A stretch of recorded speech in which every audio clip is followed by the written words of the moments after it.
We are resuming. Welcome. Thank you for joining us. We're delighted to have some new faces with us. Mr. Lawrence, you have the floor. Thank you, Chair. As we were talking about inflation and versus nominal CPP assets, and I believe I left off by asking for the officials, which I believe he is here. And like I said, public apologies if I've caused him any grief. We have all been there as parliamentarians trying to log on desperately, so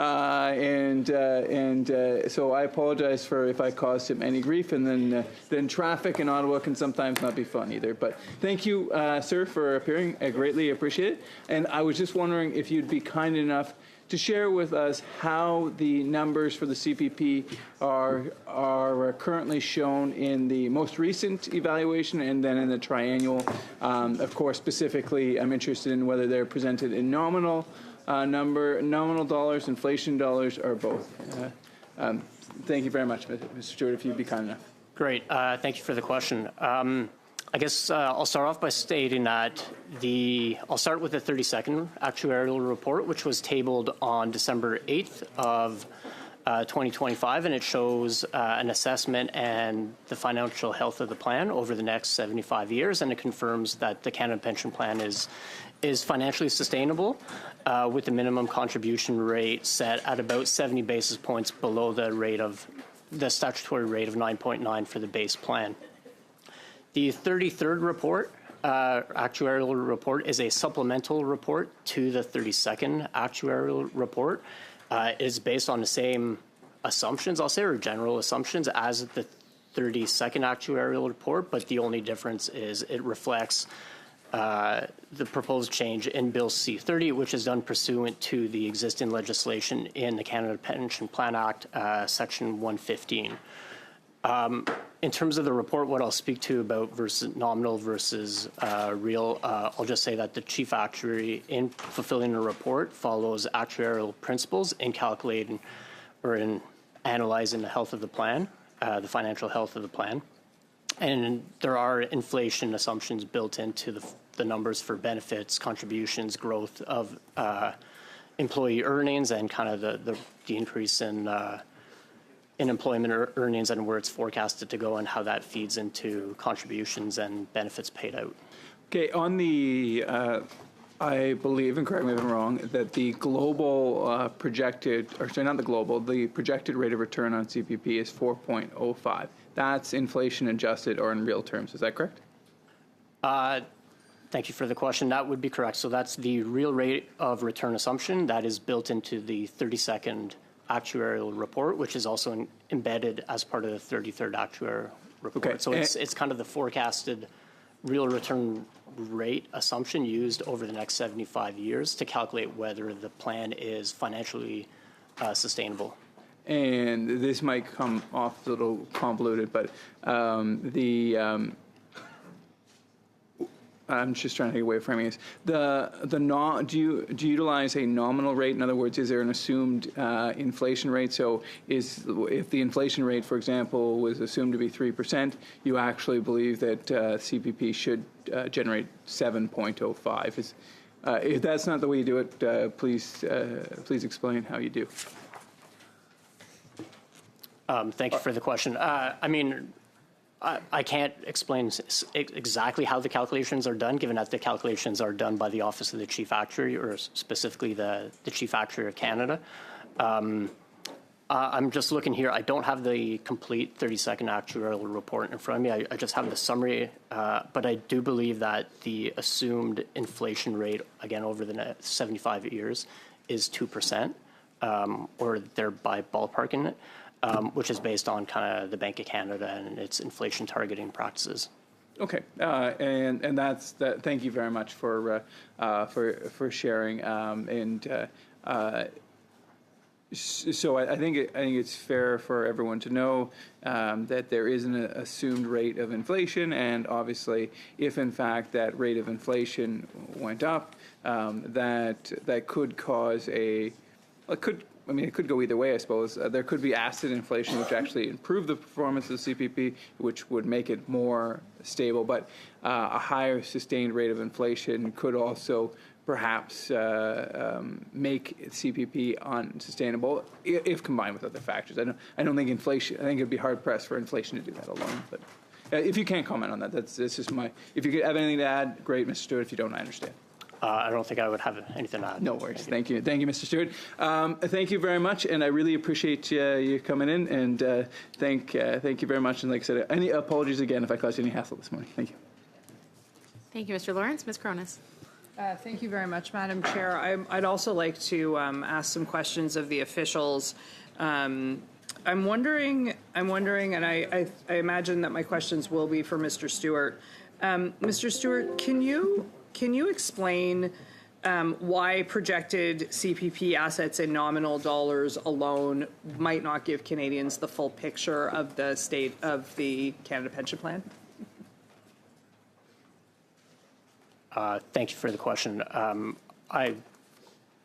I'll just say that the 33rd and 32nd actuarial report do take into account inflation built into whether it be the average wage growth and how that's affecting contributions, given that contributions are tied to average employment earnings, and then benefits as well. Benefits are tied to inflation. They are indexed annually to inflation.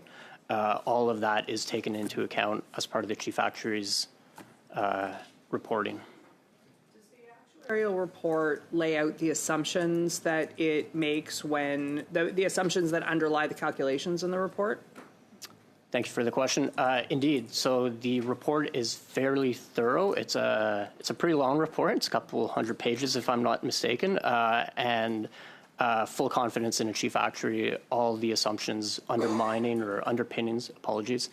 The assumptions and the scenarios are all listed and included in the report.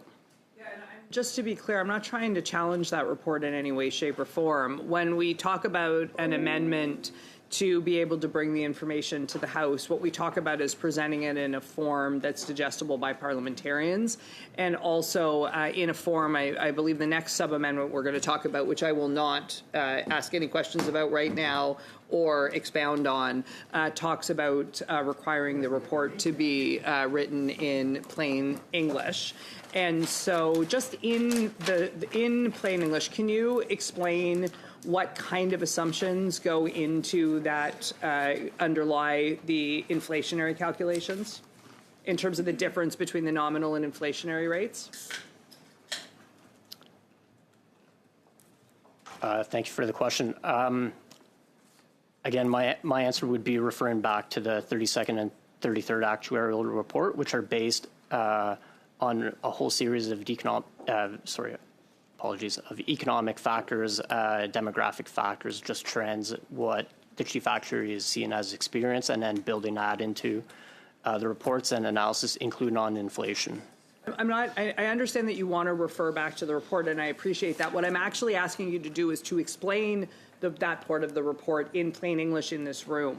So if you could explain for the benefit of the people that are watching at home that don't necessarily have the benefit of our expertise, how you take nominal inflation, how you take nominal rates and turn them into inflated rates, that would be simple. If there is a plain English section of the actuarial report that actually does that, that we could read. Ms. Cronus, so the report, as we've established a few times at this committee, is prepared by the chief actuary, and so this is a departmental official. So he didn't actually write the report, but is here to provide technical answers on the report itself. Well, and just on that, the question I'm asking is a question I'm asking him to explain the concept of nominal inflation and the nominal numbers and inflationary numbers, and talk about how we get from one to the other. And it's actually, he's referring back to the report, and my questions are actually aimed at not talking about the report, but talking about the amendment and the sub-amendment. And of course, Mr. Stewart, do your best to answer that question with the expertise that you have, understanding that you're not one of the authors of the report. Yeah, and so I thank you for that clarification. I appreciate it. and I appreciate the opportunity to clarify that I'm not actually asking about the actual aerial report. When I talk about a report, what I'm talking about is what we're discussing is the amendment that we want to make that, without reading it, suggests that the minister has to provide a report to the House within a specified period of time. And one of the things that we want that report to contain, because we think it is of use to Canadians, is the way that the nominal numbers are converted into inflation-adjusted numbers. And with your expertise in finance, distinct from your expertise in helping with or in reading reports, I'm hoping that you could explain how it is that we take nominal numbers for a pension plan and convert them into inflation-adjusted numbers. Great. So thank you for the question. I can do the best I can, but I'll just note I am here to speak about the amendment being proposed in Bill C-30, which is tied to the actuarial report, though granted I didn't write or draft the actuarial report. I will just reference that the 32nd and 33rd includes, and the chief actuary identifies it in a report, but it does list all the assumptions, both on the nominal and real return basis, that underpins the report. And just on a point that was made, I will say, like, the report is provided to the Minister of Finance. The Chief Actuary prepares a report and, pursuant to legislation, provides a report to the Minister of Finance, and then the Minister of Finance is the one tabling that report in Parliament pursuant to Canada's pension plan legislation, Section 115. I appreciate the point you're making. The amendment and the sub-amendment relate to a ministerial report that doesn't actually, that neither the amendment nor the sub-amendment, if I am correct, it's a report that it isn't the actuarial report. I wouldn't expect it to say, you know, please refer to page 460 or 62 of the actuarial report. And I actually think that the conversation we're having right now emphasizes or helps buttress the reason that we're making these amendments and sub-amendments is because I would like to have translated. The questions I'm asking aren't about the report. They're about how it is that a person who has knowledge of how the CPP works translates nominal numbers into inflation-adjusted numbers. So normally, like and that's the question I'm asking. It is a question that is independent of the actuarial report. And I've asked you the question twice. And so maybe maybe the chair could help. Is there a different official who's here who could explain, who could answer this question? There may or may not be, because the officials were here on C-30, right? And in terms of the clauses that are in C-30. So they're not really here to provide opinion on the amendments proposed. So we'll have to defer to the officials that are here. But I'm not sure that there is someone who can specifically answer that question, particularly because this is a sub-amendment to an amendment that was made on the floor. So I don't know, Mr. Stewart, if you have anything that you would like to add on that. I don't have anything to add, thank you. Madam Chair, I would just be rambling if I kept going. Thank you, Mr. Stewart. So let me see if I can ask. We don't ramble at this committee. So let me see if I can ask the question in a different way. What we are asking for is that a report be tabled in the House that includes projected Canada Pension Plan assets in both nominal and inflation-adjusted dollars. Can you explain the difference between nominal and inflation-adjusted dollars? Thank you for the question. Sure. So nominal would just be if a figure wasn't taken into account inflation over time. So let's say if someone's purchasing, I don't know, an asset, and that asset doesn't grow with, like, it's not linked or indexed to any sort of indicator, whereas your inflation or your real value would take into account inflation and kind of offset it. But again, the 32nd and 33rd report do provide nominal and real return assumptions built in, and they are listed and accounted for. So I understand. And shown. So I understand that the report does that. The question I asked was, how does a person take nominal numbers and turn them into inflation-adjusted numbers? And you did start to provide that to me, for which I am grateful. And I'm wondering if you can explain it, because I'm really trying to explain this to the people at home who are watching this, because what we're dealing with here is a situation where CPP contribution rates have been adjusted or are proposed to be adjusted. That makes a real difference in people's lives. CPP is one of the things that many Canadians depend on for their retirement.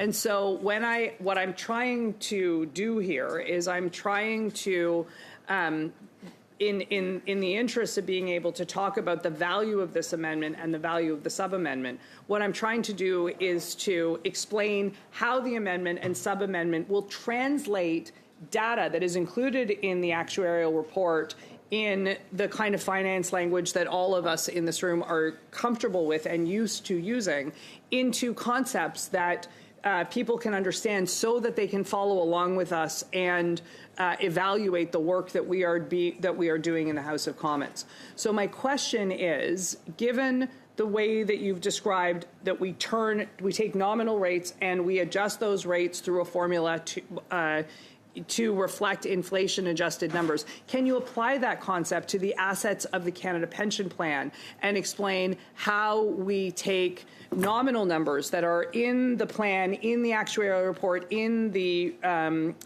documents that come, and turn those into numbers that provide an inflation-adjusted? It's a how question, not a where is it described question. It's the how, and it's a basic finance question. Monsieur Lavoie? Désolé d'interrompre ma collègue. I'm sorry to interrupt my colleague, who I do appreciate. I know you're looking for the clearest possible information, but with the sub-amendment has not been voted on yet. We can't ask for definition of how the results will be presented. The report hasn't been made yet. So we have to understand why, if we should vote for the sub-amendment in favor of this or not. And then if the sub-amendment goes forward, we could then ask for more details. I would understand at that stage. But here we've gone a bit far. Thank you, Mr. Lavoie. It's just just to remind you that this official, Mr. Stewart, does not write these reports. And so just to try to keep your questions to understand his capacity that he's here in. Yeah. And I am. That's why I'm not actually asking how would you do this in the report. I'm trying to ask how we do this in the real world. Because if Canadians are going to be able to understand how these reports are going to work, they need to understand what kind of information they're going to contain. And that's how we establish why they're important. It's the idea that you take what I'm trying to get at, and I was hoping that it would be explained by an expert and not necessarily explained by someone like me who, while I may have practiced a little bit of pension law and don't happen to consider myself an expert in this area. What I'm trying to get at is the question of so what is the kind of information that we're looking for? Well, the Canada Pension Plan reports numbers, and in order to give meaning to those numbers, we use some formulas that reflect inflation, and we turn them into different numbers that give us a snapshot at a different point in time. And that's the kind of explanation that I was hoping to get. Sure, and I appreciate that. I think the challenge for officials is that they can't impute what it is that you're looking for before they've done that kind of work. And what the sub-amendment would be asking for is the government to do additional work that isn't already done. And so I think if you have those ideas, you're well within your reason to explain those to Canadians, to the committee, as to why it is that you support or don't support that amendment. But I don't think that officials will be able to answer those kinds of questions. You're absolutely welcome to answer them. It's just we might not be able to get that kind of a response. I'm just a little bit incredulous about that, Madam Chair, because I'm not asking him to say what the actual report would contain. I'm asking him to describe the kind of calculations that we do. And like, even I learned how to do basic calculations in grad school and law school on how you take a number and you multiply it by inflation. And I don't think we are asking officials to do anything unreasonable when we're asking them to describe in general these kind of calculations. Ouais. Yes, Mr. Lavoie. Si je peux juste ajouter au... If I just can add something to what I was saying earlier, we're not in the how, but rather the if. Should this type of report be produced or not? I understand that the comments are relevant to the how, but we're not talking about the how. It's talking about whether or not we should be presenting this information. Thank you, Mr. Lavoie. I think that's a useful comment. Within your rights to ask these questions, it's just that because this is work that has not yet been done, officials may not be able to provide the answer that you are looking for. So you're welcome to carry on. It's just like the officials are here to talk about the technicalities that are in clause by clause in C30, and certainly because there have been a number of sub-amendments moved from the floor that are not that were not contemplated before, and it's hard. There might not be the exact official who was able to answer that question because we obviously as a committee had no preview to what these sub-amendments would be. I just want to say two things on that. The first one is the how a report is prepared talks about what goes into it, and before we can or part of explaining why a report is valuable is about explaining the kind of things that go into it and how those calculations are made are the kind of things that help us understand what that report is going to look like. So, it may very well be that, if I've never seen an elephant before, then trying to decide whether or not it's a good thing to have such a thing as a pet, you would have to describe what the elephant looks like, how big it is, what its behavior is, and all of that. Thank you, Mr. Sawatsky. Point of order. Thank you, Chair. We are now at 18 and a half hours and counting. We're seeing countless wasted resources. This is obstruction. We need to get things done. We've been on the same clause, I believe, all day. We are looking at a lot longer, provided this continues to be at a constant roadblock. So I just ask that we keep it relevant and we actually take this somewhere useful and productive. Thank you. Thank you, Mr. Sawatsky. On the same point of order, Mr. Kelly. Yes, so on the point of order, it is not for one member of the committee to tell other members of the committee and judge the use of time. Members have a right to speak at committee, and this member does not have the right to make a determination of how other members see the usefulness of this time. I've taken both of these into consideration. Ms. Cronus, you continue to have the floor. Thank you. And with due respect, I just want to make a comment on this. I've been to this committee now. This is now my third time on this point. When I was here last night for the first time, the officials were not here. And so I didn't have the ability to ask them questions. And so that is why I'm asking them questions now, because I think that I respect the expertise of the people who work for us in this country, and I'm grateful and would be grateful if they could help us help Canadians understand why it is that we're proposing that. And it bless you. So just on that point, Ms. Cronus, it's not for the officials to opine on a sub-amendment or an amendment that is proposed as to the usefulness of it or not. It is simply to answer technical questions on the sub-amendment. So just in terms of, again, I'm not going to tell you how to ask your questions, just to note that what they are able to answer might not be what you are looking for in your question. I understand. That having been said, the technical question I was asking was from a mathematics perspective. How do you get from a nominal number to an inflationary number. And that doesn't require referring to any part of the actuary's report. It doesn't require referring. And Mr. Stewart here is here on the chief actuary report, because that is one of the clauses that is within C30, and that is one of the clauses that is being proposed to be amended. And so just to recognize what his expertise here is and what he is able to answer. And so, again, just, we've established this over the last number of days, I think, to not be repetitive, as it says in the standing orders. And so if you could please carry on with your time. So then, Madam Chair, let me ask you a question. There are 15 or so witnesses listed on this notice of meeting. Who is the official who is here to answer the questions that I am posing? Well, so the questions you are posing, as I have explained, are not necessarily questions that officials are able to answer, because they are outside of what officials are here to do, because this is a sub-amendment that came from the floor, and none of these officials are responsible for writing the chief actuary's report.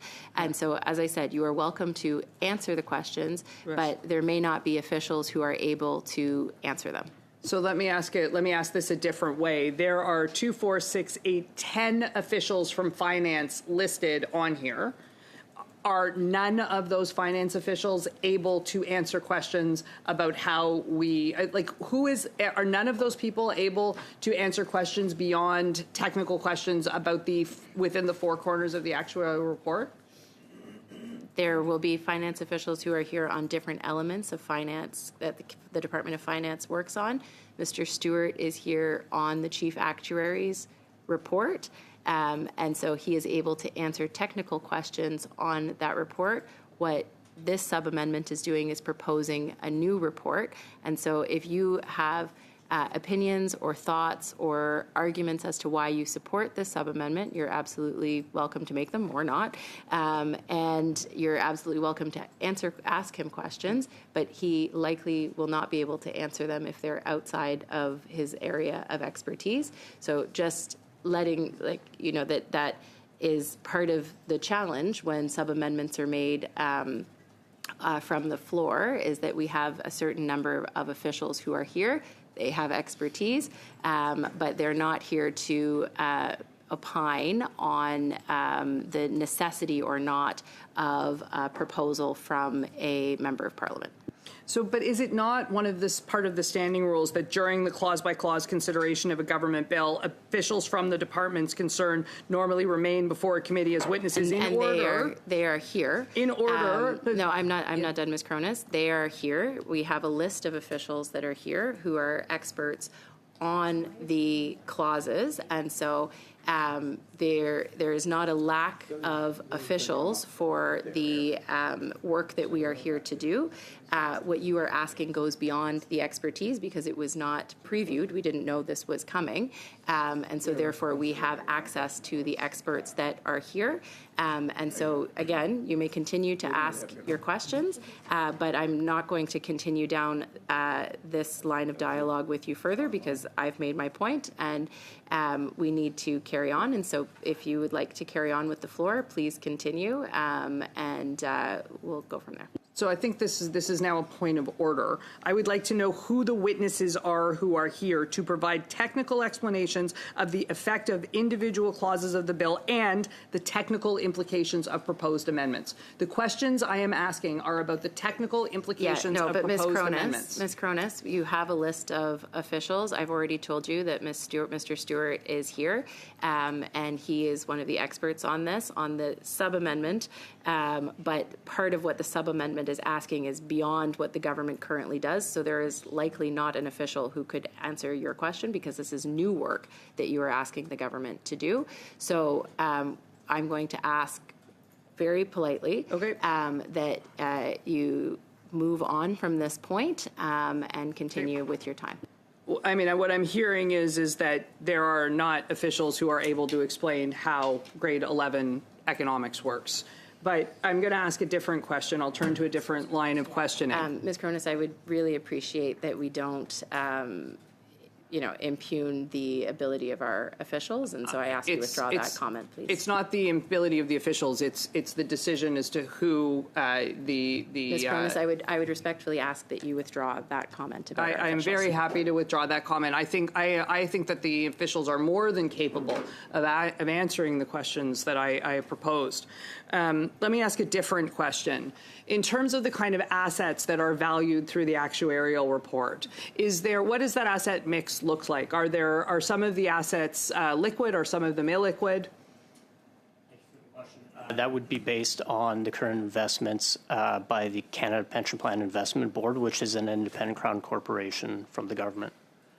Yes. In terms of the actuarial report, though, does the actuarial report review the different kinds of valuations that are done by CPP officials? Thank you for the question. I'm not quite sure if I get the question, but I will just clarify the chief actuary does not assess kind of if the Canada Pension Plan Investment Board is making the right mix of investments. I don't know if that's where your question, if the question was going down that line, but the chief actuary does not assess whether it's the right mix of investments. No, the question I was asking wasn't about the mix of the investment. So let's say we take an illiquid investment like a bridge or something that's owned by CPP. And there's some kind of nominal value that's applied to that. Is that correct? Sure. Yep. And the actuary reviews that, not in terms of the wisdom of holding that illiquid asset, but in terms of how it is valued, the calculations that are done as to how it's valued. Is that correct? Thank you for the question. So the chief actuary does take into account and makes assumptions on projected asset growth and investment income that would be earned by the Canada Pension Plan Investment Board, reflecting both on a real return rate of assumption. And then I guess the question I've got is, do the calculations get harder to make when and harder to evaluate when, and maybe the question should be restricted to whether they get harder to review when the assets are not liquid, in the sense that there's not an actual market for them? Thank you for the question, but that would be a question for the Office of the Chief Actuary or for CPPIB so itself. We're not actually discussing, the makeup of the Canada Pension Plan at this point. I mean, the sub-amendment is about providing reporting on inflation. So if you could just stick to that, and again, what Mr. Stewart is able to answer.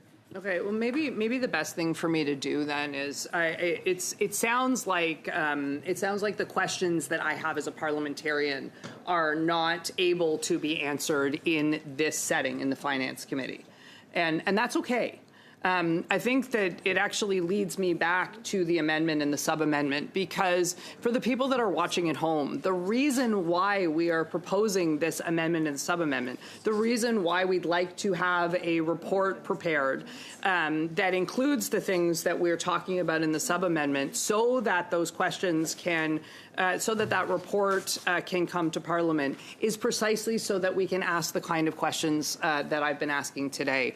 I mean, there are questions when I go back into my community and I talk to people in my community, particularly in the environment that we are in right now, where people who are concerned about their future are coming to their. Are you putting your hand up? I'm just putting my hand up front of the Oh, panel. sorry. Particularly when I talk to people at home who are concerned about their future and who are concerned about whether or not the CPP can help them be able to afford a retirement in which they can continue to live, not even in the style that they're accustomed to anymore. I think people are no longer focused on that, but just and not in their cars in many cases. What they want to know is there's an increasing interest on how these things work. I get asked more and more mechanical questions about how CPP works. People want to know things like, why can't I, with the amount of money that I paid in, why can't I get that amount of money out? And there are lots of technical questions asked. And so what this amendment, and particularly the sub-amendment, does is it requires information to come to Parliament where we can ask the kind of questions that I've been asking this morning, and with apologies to the officials that come here, I know that they're doing their best to be able to provide us with information, but as the chair has quite rightly pointed out, they have limits in terms of the information that they can provide that are often limited to the very specific subject matters and technical areas of expertise that they have within their departments. And this is the beauty of being able to ask questions of members of Parliament and members and ministers and parliamentary secretaries, is that once we get into the House of Commons, one of the amazing things about the institution is that those limitations fall away.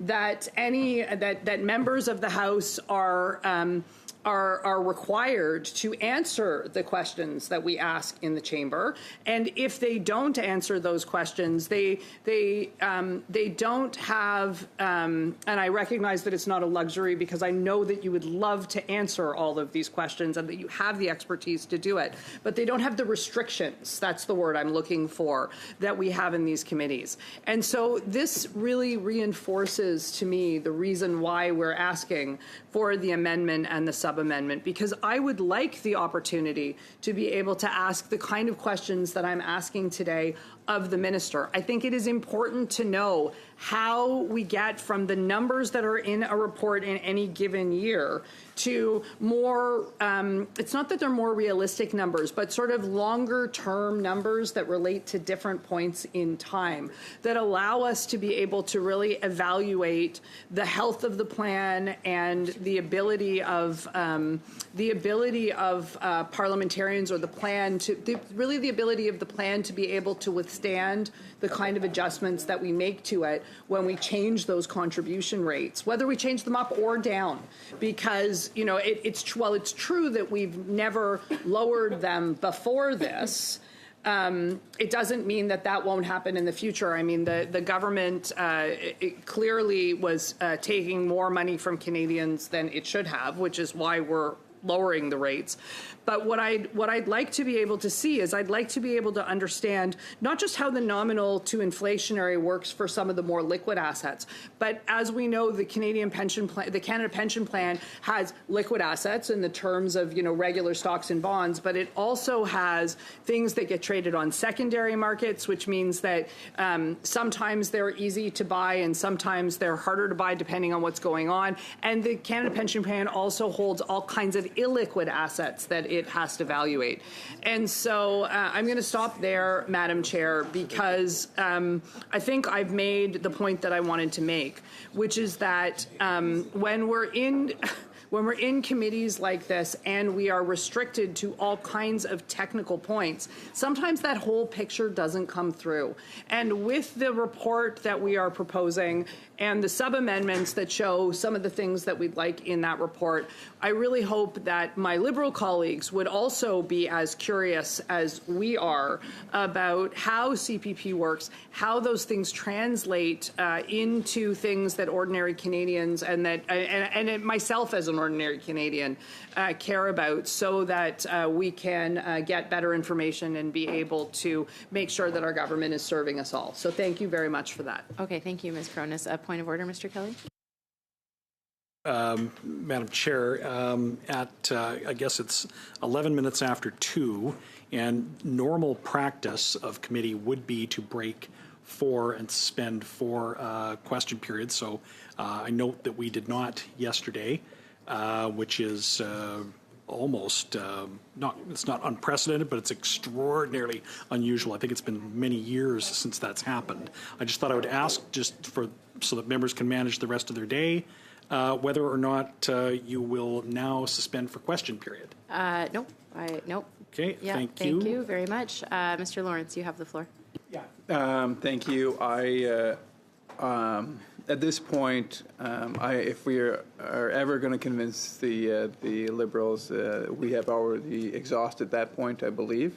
And so I would like to, and I mean this with all our sincerity, to you and your colleague, Mr. Countryman, thank you very much. This is probably a little bit longer discussion than you anticipated.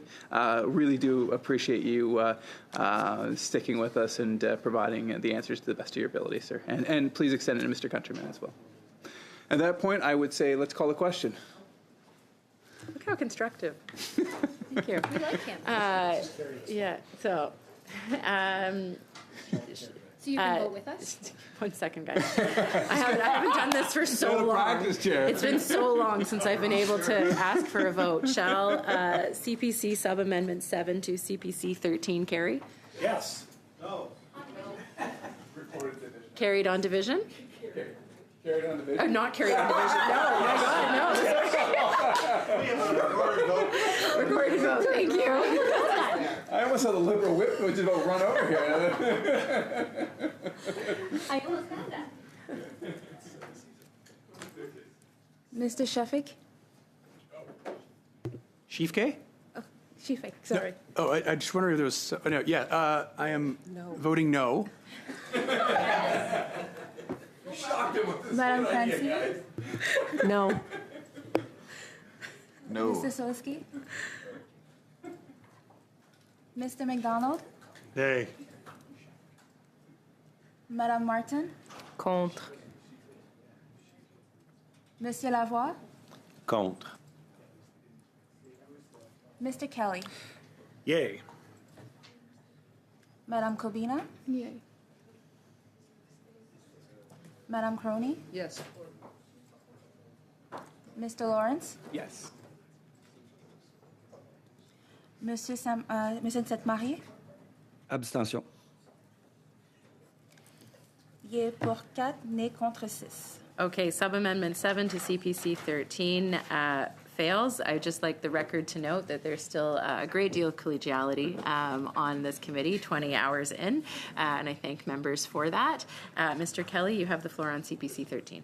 Thank you. And so back to the main amendment, and I have already signaled that I support this amendment, and I certainly do hope that other members will support this amendment. I think that it is prudent to have this level of reporting and accountability. We have had many objections raised by the parliamentary secretary to the Minister of Finance to all of the additional transparency and good data management proposals that we have made to this bill. So Conservatives are here to improve this legislation.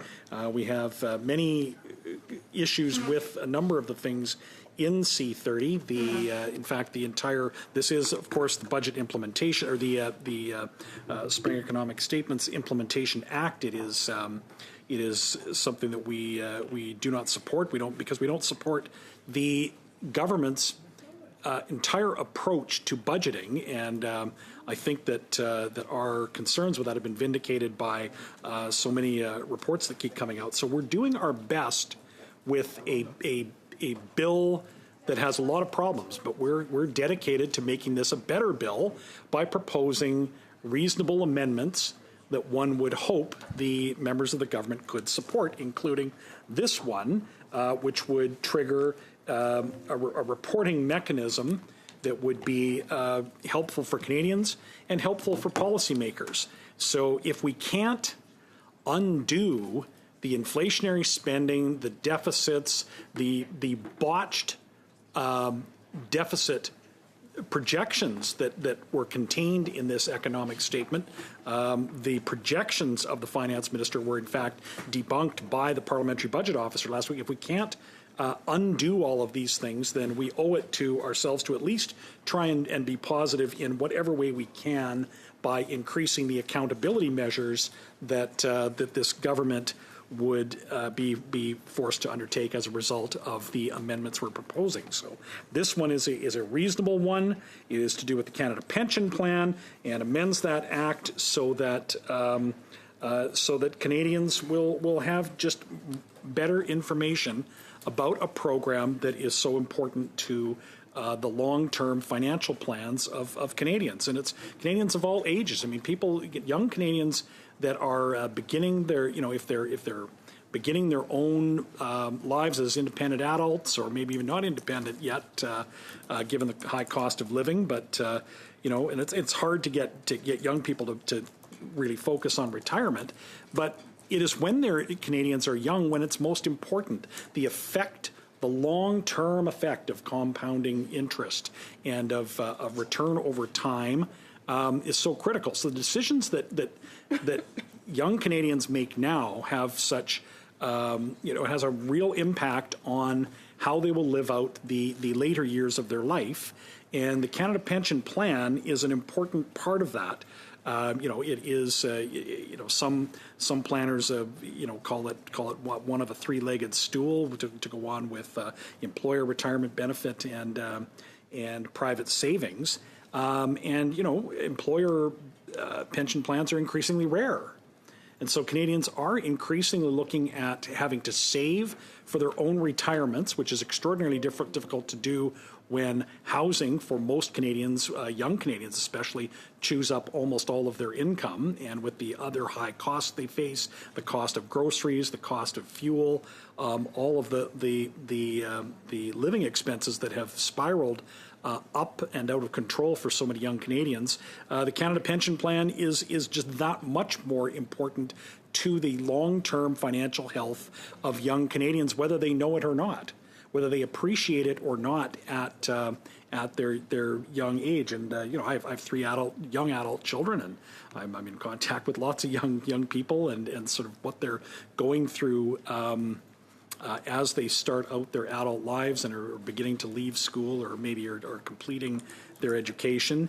So it is important that Canadians, young and old, those that are already reliant on the system and those that may find themselves reliant on the system, or likely to be reliant on the system in the decades ahead, have accurate and timely reports, and reports that they can understand and make use of. So this is why we're here. We're trying to help the government and use the tools available to parliamentarians, because it's parliamentarians that pass laws. The government doesn't make law; they introduce them, and it's up to us as parliamentarians to examine these laws and make prudent legislative decisions. We've seen the Prime Minister, in fact, even recently, he seems to think that he is the CEO of Canada as opposed to the leader of a parliamentary caucus and the leader of a government.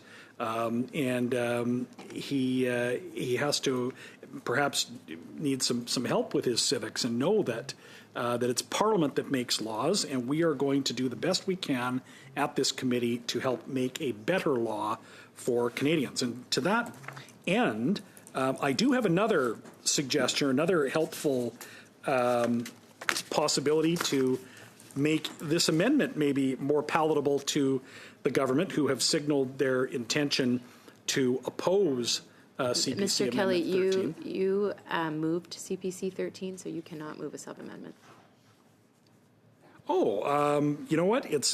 We were on this for so long since Monday. I had forgotten that I was the mover of CPC 13. Parliamentary education. Yes, well, we're not all. Maybe some of us need reminders too. And Chair, I'm delighted that you were there to correct me before I tried to move a sub-amendment.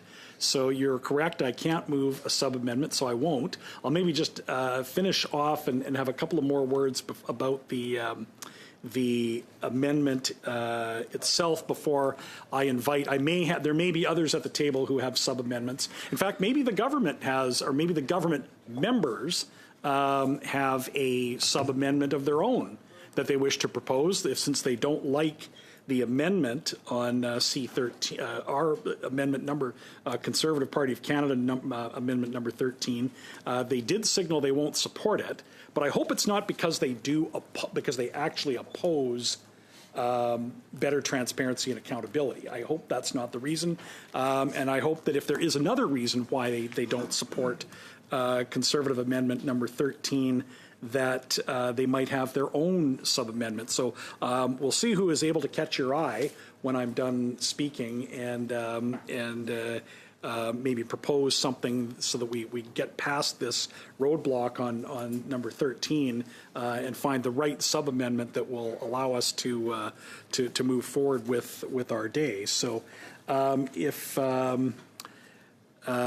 that, I'll just end my own intervention now and cede the floor to whomever else might have a sub-amendment to my amendment. With that, I turn it back to you, Chair. Thank you, Mr. Kelly. I appreciate that because we have been on CPC 13 for 12 hours now, that it's we might not always seems longer. Yeah, it does seem longer, but I understand, Ms. Goodrich, that you are next on the speaking list for CPC 13. Thank you, Madam Chair, and I want to thank my colleague, Mr. Kelly from Calgary, for his thoughtful remarks. And I do think the government, while they are relatively silent, other than a handful of points of order every so often, have indicated that they do not like this amendment. So to try and find some common ground and find some space, I would recommend that we sub-amend CPC 13 as the following. Ms. Goodrich, you are not able to move a sub-amendment because you are not a member of the committee and you're not replacing a member of the committee. So we'll have to move on. Mr. Lawrence, you're next on the list. Thank you, and I apologize. It's probably my reappearance that has caused Ms. Goodrich to not be able to introduce it. I will introduce it. Okay, that the amendment be amended by adding after proposed subsection 43.1 sub 1 the following: 1.1 the report prepared under subsection 1 and the report prepared under subsection 3 must include a plain language explanation of any projected reduction in Canada Pension Plan assets resulting from the amendments contained in this division, including the explanation that lower projected assets do not necessarily indicate reduced pension security if assets remain sufficient relative to projected obligations. Thank you, Mr. Lawrence. That amendment is inadmissible. It is too similar to Amendment 2 that you have proposed. Thank you. I have Ms. Kobina on the list. Thank you, Madam Chair. I would like to move an alternative sub-amendment that the amendment be amended by adding after proposing subsection 43.11 the following. 1.1, the report prepared under subsection 1 and the report prepared under subsection 3 must include representative examples showing the estimated annual impact of the reduction in contribution rates on employees, employers, and self-employed persons at different levels of pensionable earnings, including earnings of $50,000, $70,000, and the maximum pensionable earnings for the relevant year.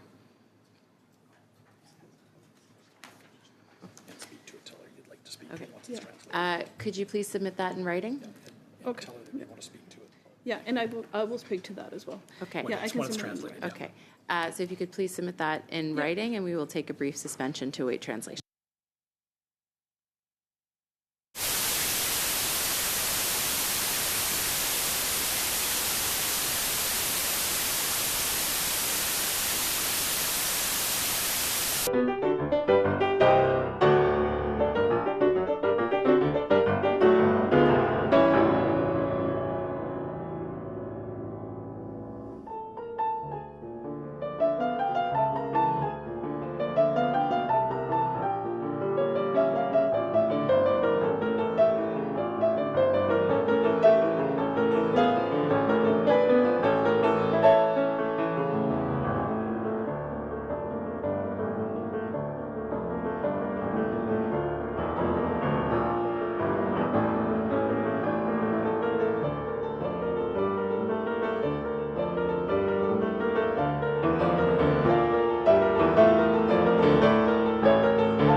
You have the floor on Sub-Amendment 8 to CPC 13.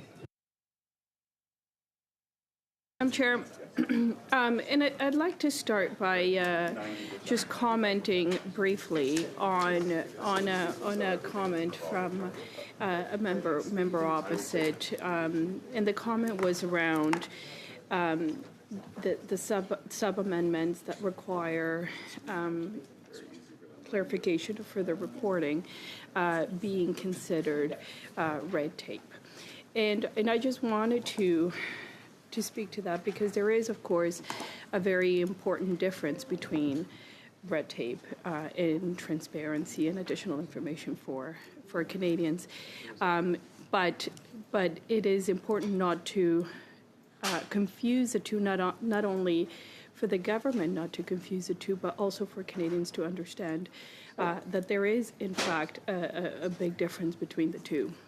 So red tape, and red tape is actually a topic that comes up quite often in my discussions with entrepreneurs and small businesses. And of course, in the context of a small business, it is important to them because it's when the small business owner spends hours filling out forms that sometimes might never be read. And as you can imagine, that is a great source of frustration because there are resources that are being invested. Oftentimes, people have to be hired just to fill out forms, and then they lead to nowhere. So, for example, it is when a farmer, a manufacturer, or an entrepreneur has to navigate layers upon layers of approvals and permits and paperwork just to do what they already know how to do. And red tape slows down investment, discourages innovation, and makes it harder to create jobs. On the flip side, though, transparency is something entirely different. So transparency means giving Canadians more information and the information that they need, not only to understand the whatever goes on in the government and the initiatives and policies of the government, but also to be able to hold their government accountable because we do hear that there's oftentimes a bit of a disconnect between the two. It means transparency means publishing clear data on taxpayer dollars and how these taxpayer dollars are being spent. It means reporting on whether programs are actually achieving objectives. It means allowing Parliament and Canadians to see the result of government decisions. So, point of order, Madam Chair. So when I know yes, the member Mr. opposite is Turnbull. talking about taxpayer dollars. It's interesting that we've been in the committee for 21 hours with the Conservatives filibustering. That seems like a big waste of resources to me. Thank you, Mr. Turnbull. Ms. Kobina, you continue to have the floor. Yeah, thank you. So one, of course, red tape burdens the productive economy, and the other one strengthens democracy. So when we are asking for more information, clarification, and asking questions of officials on behalf of the people that we represent, of course, it strengthens democracy. So, for instance. The owner of a machine shop in Newmarket should not have to fill out 20 pages of compliance and forms upon forms simply because the government likes to do paperwork. But taxpayers absolutely deserve to know whether a $1 billion government program is delivering results. And in fact, greater transparency can help reduce red tape. So when the government publishes better data, measures outcomes, and openly reports results, we can identify which regulations are working, which are failing, and which should be eliminated altogether. And this is a big issue too in terms of regulations, because there is this sentiment that whenever there's a new policy and a new initiative from governments, there's more regulation that is layered on, and oftentimes you see additional regulation one upon the other, but never there's never a comprehensive analysis to be able to streamline it and remove regulation. But of course, all this falls on the shoulders of Canadians and business owners. So the goal should not be more paperwork. The goal should be better information, which is what we're aiming to do with the sub-amendment. Let us, of course, in what we're doing here, try to reduce the burdens on those creating the jobs and building our economy while increasing accountability for those spending public money. That is not a contradiction, Madam Chair. It is good government. So, of course, this common theme of transparency and plain language reporting is important because Canadians deserve to know what policies actually mean, and not just what the government chooses to call them. Because here we are studying Bill C-30, the Spring Economic Statement Implementation Act, and in the Spring Economic Statement, the government uses the altered definitions of capital investment to include spending that most Canadians would recognize as subsidies or tax expenditures and transfers. And the numbers look better on paper, but it makes the numbers look better on paper, but the underlying spending does not actually change. And to take a step back, these change in definitions were initially implemented in the budget, the first budget that was tabled, budget 2025, and they are now being carried on to be used here within the Spring Economic Statement. And the sub-amendment follows the opposite principle, in fact. Instead of changing the labels, it requires clear examples showing that a CPP contribution reduction means for what it means for a worker earning either $50,000, $70,000, or the maximum pensionable earnings. And it translates the government policy into real dollars and cents for Canadians to understand.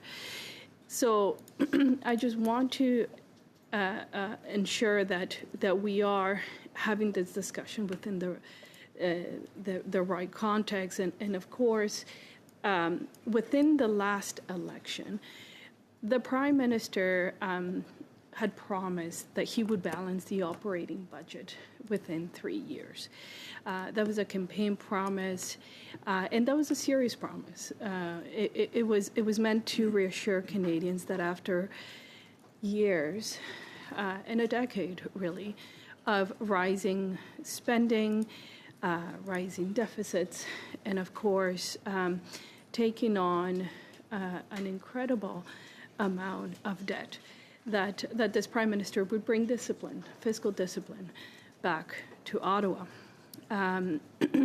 particularly because there was a focus on the Prime Minister's resume, and Canadians wanted to believe that was in fact true, but I don't think Canadians could have imagined that balancing the operating budget would mean inventing a new definition of capital investment and moving spending out of the operating budget so that the numbers only look better on paper. So in the budget 2025, the Parliamentary Budget Officer was able to quantify that relabeling, and we know that that was around $94 billion of operating expenses being relabeled into capital investments, and we know that you know there is no capital formation from a number of those, and we are on the we're about to see the FIFA World Cup kick off later this week, and an example that we can draw from that is the security that the spending for security for FIFA is being labeled capital investment, but will lead to no capital formation. So, Point of order, Madam Chair. Mr. Turnbull, point of I order. don't know what security investments for FIFA have to do with reporting on CPP contributions. Thank you, Mr. Turnbull. 1 second, Mr. Kelly. Ms. Covina, if you could please stick to the sub-amendment at hand, which is on reporting requirements when it comes to a report on the Canada Pension Plan. Mr. Kelly, on... Well, yes, he raised the point of order, and I was going to... That's debate. Thank you, Mr. Kelly. You can continue, Ms. Covina. okay. So it relates to it because in the sub-amendment, we are asking for greater transparency.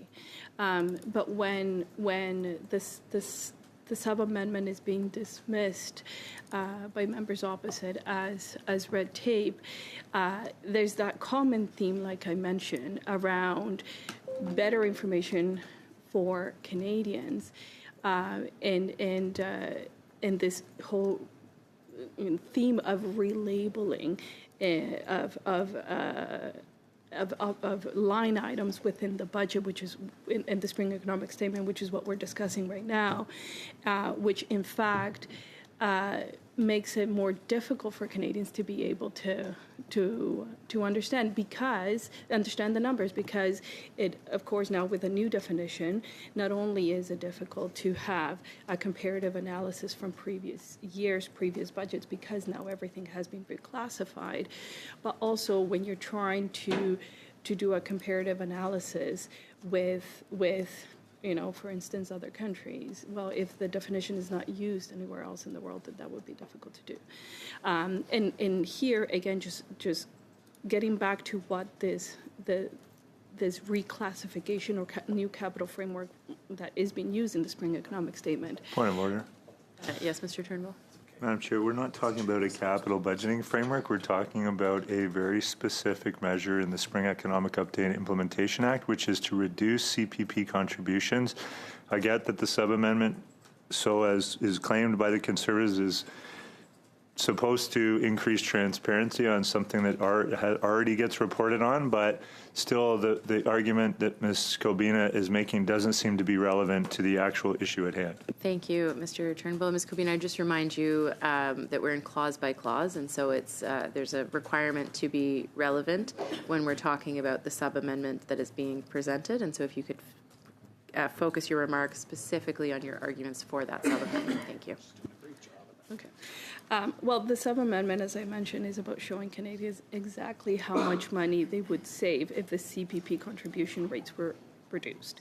And right now, the amendment requires, or the sub-amendment requires, reports on the impact of the CPP changes. The sub-amendment would require those reports to include examples for Canadians to analyze and understand, and examples of different income levels. As I mentioned in the sub-amendment, there were three. There were 50,000, 70,000, and the maximum pensionable earnings for the relevant year.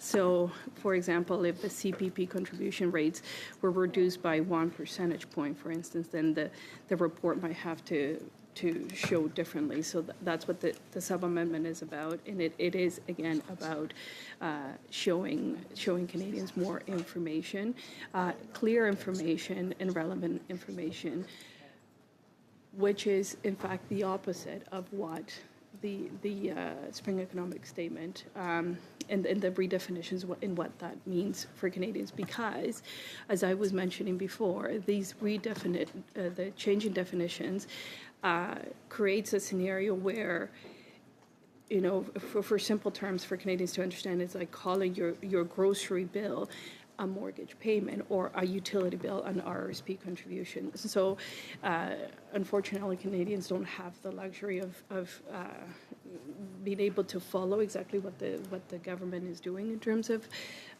their reporting. And so, in a number of these amendments, what we are proposing is more information and greater transparency at that.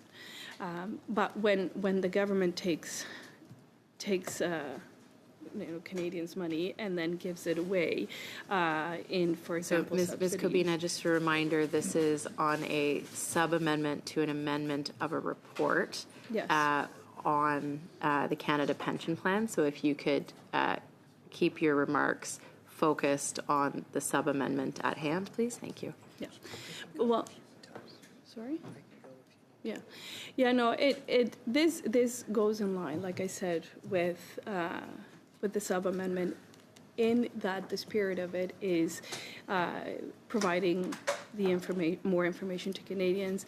The sub-amendment specifically talking about the different income levels that an analysis around the different income levels that the Canadians in the savings that Canadians would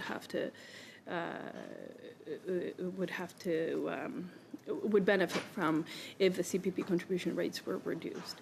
So at this point, I suppose I have more commentary that I don't think I will be allowed to provide, unfortunately, despite the fact that it is around transparency and the lack of information that Canadians have available to them to be able to understand the bill as a whole, and the reports that come out, or the reports that come out quarterly for the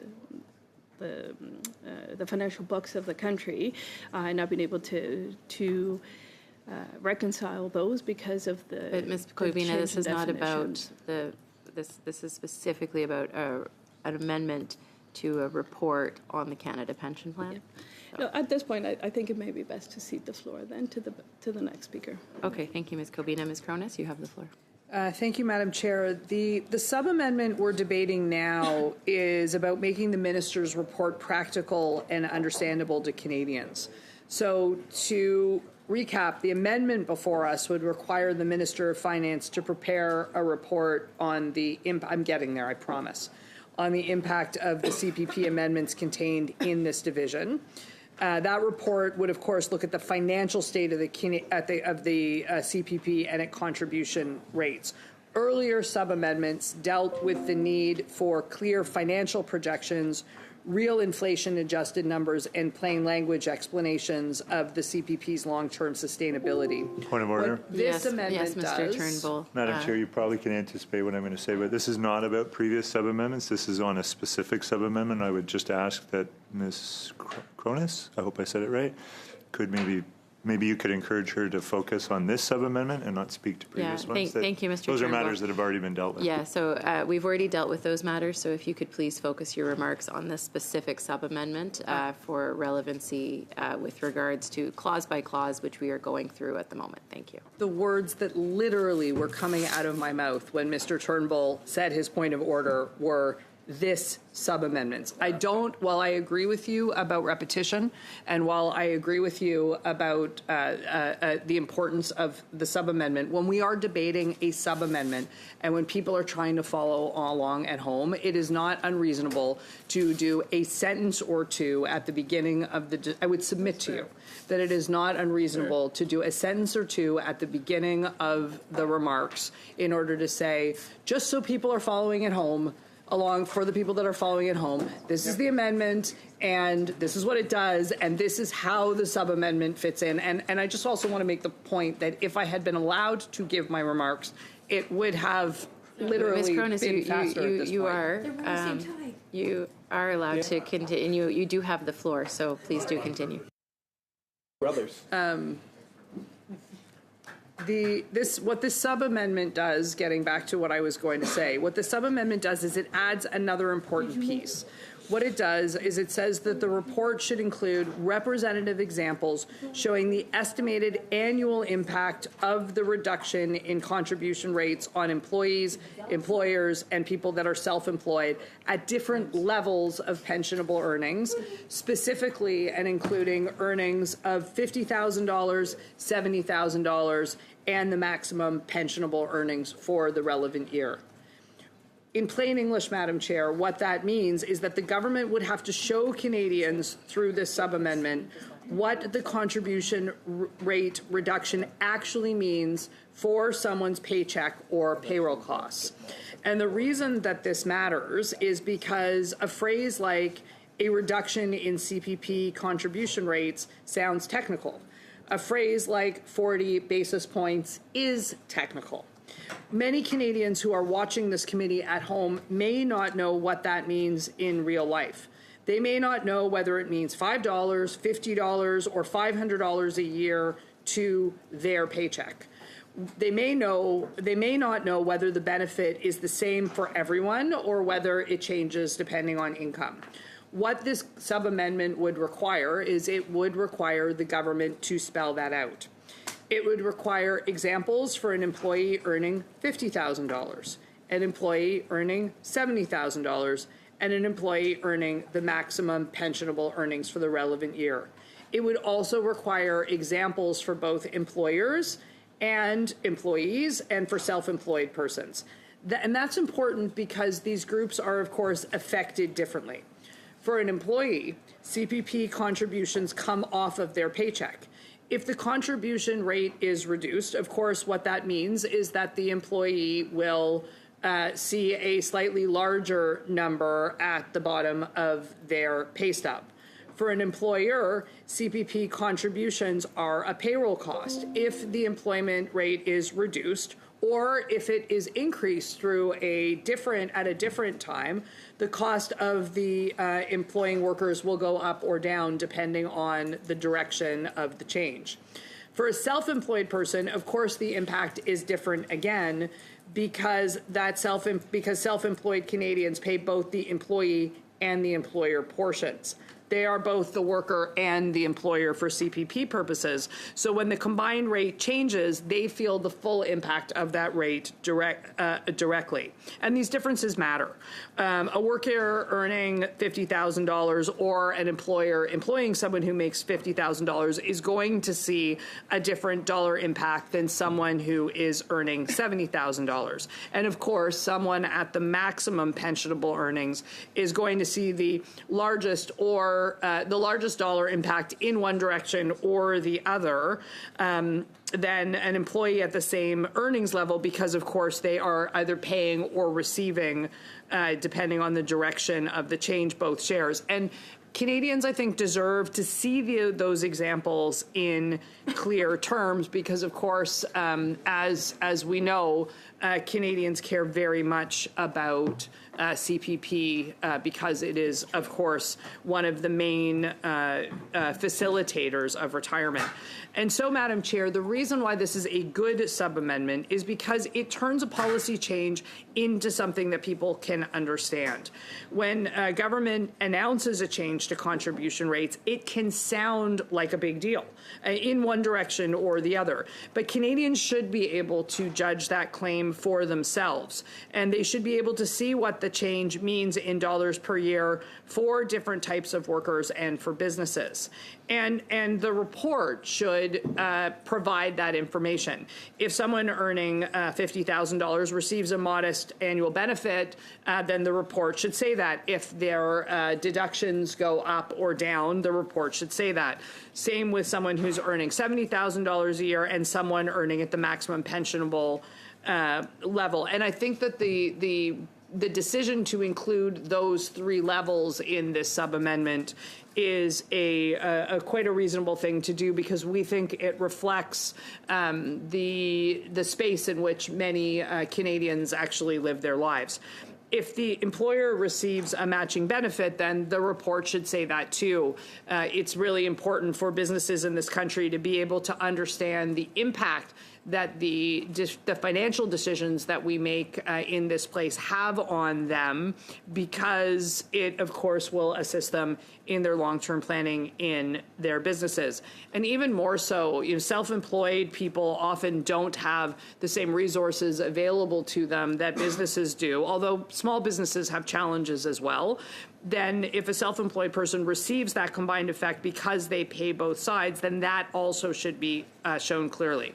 Now, we don't think that this is complicated, and we really don't think that it should be controversial, because it is exactly the kind of information that Canadians would expect from a government asking Parliament to approve changes to the CPP.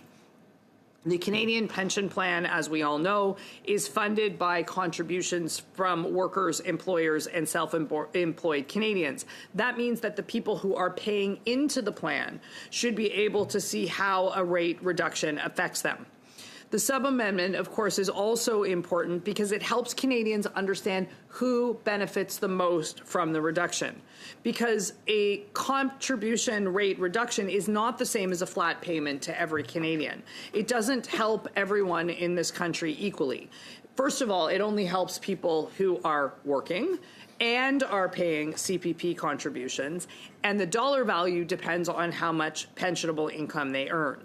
A person who is unemployed, of course, will get no direct benefit from a change like the change that we are seeing in being made today and or being proposed here in this piece of legislation. And that's really important because when the government talks about wanting to help the people that are the hardest hit by the financial crisis that they've quite frankly created, it's important to know that those people are in fact receiving no direct benefit whatsoever from these proposals.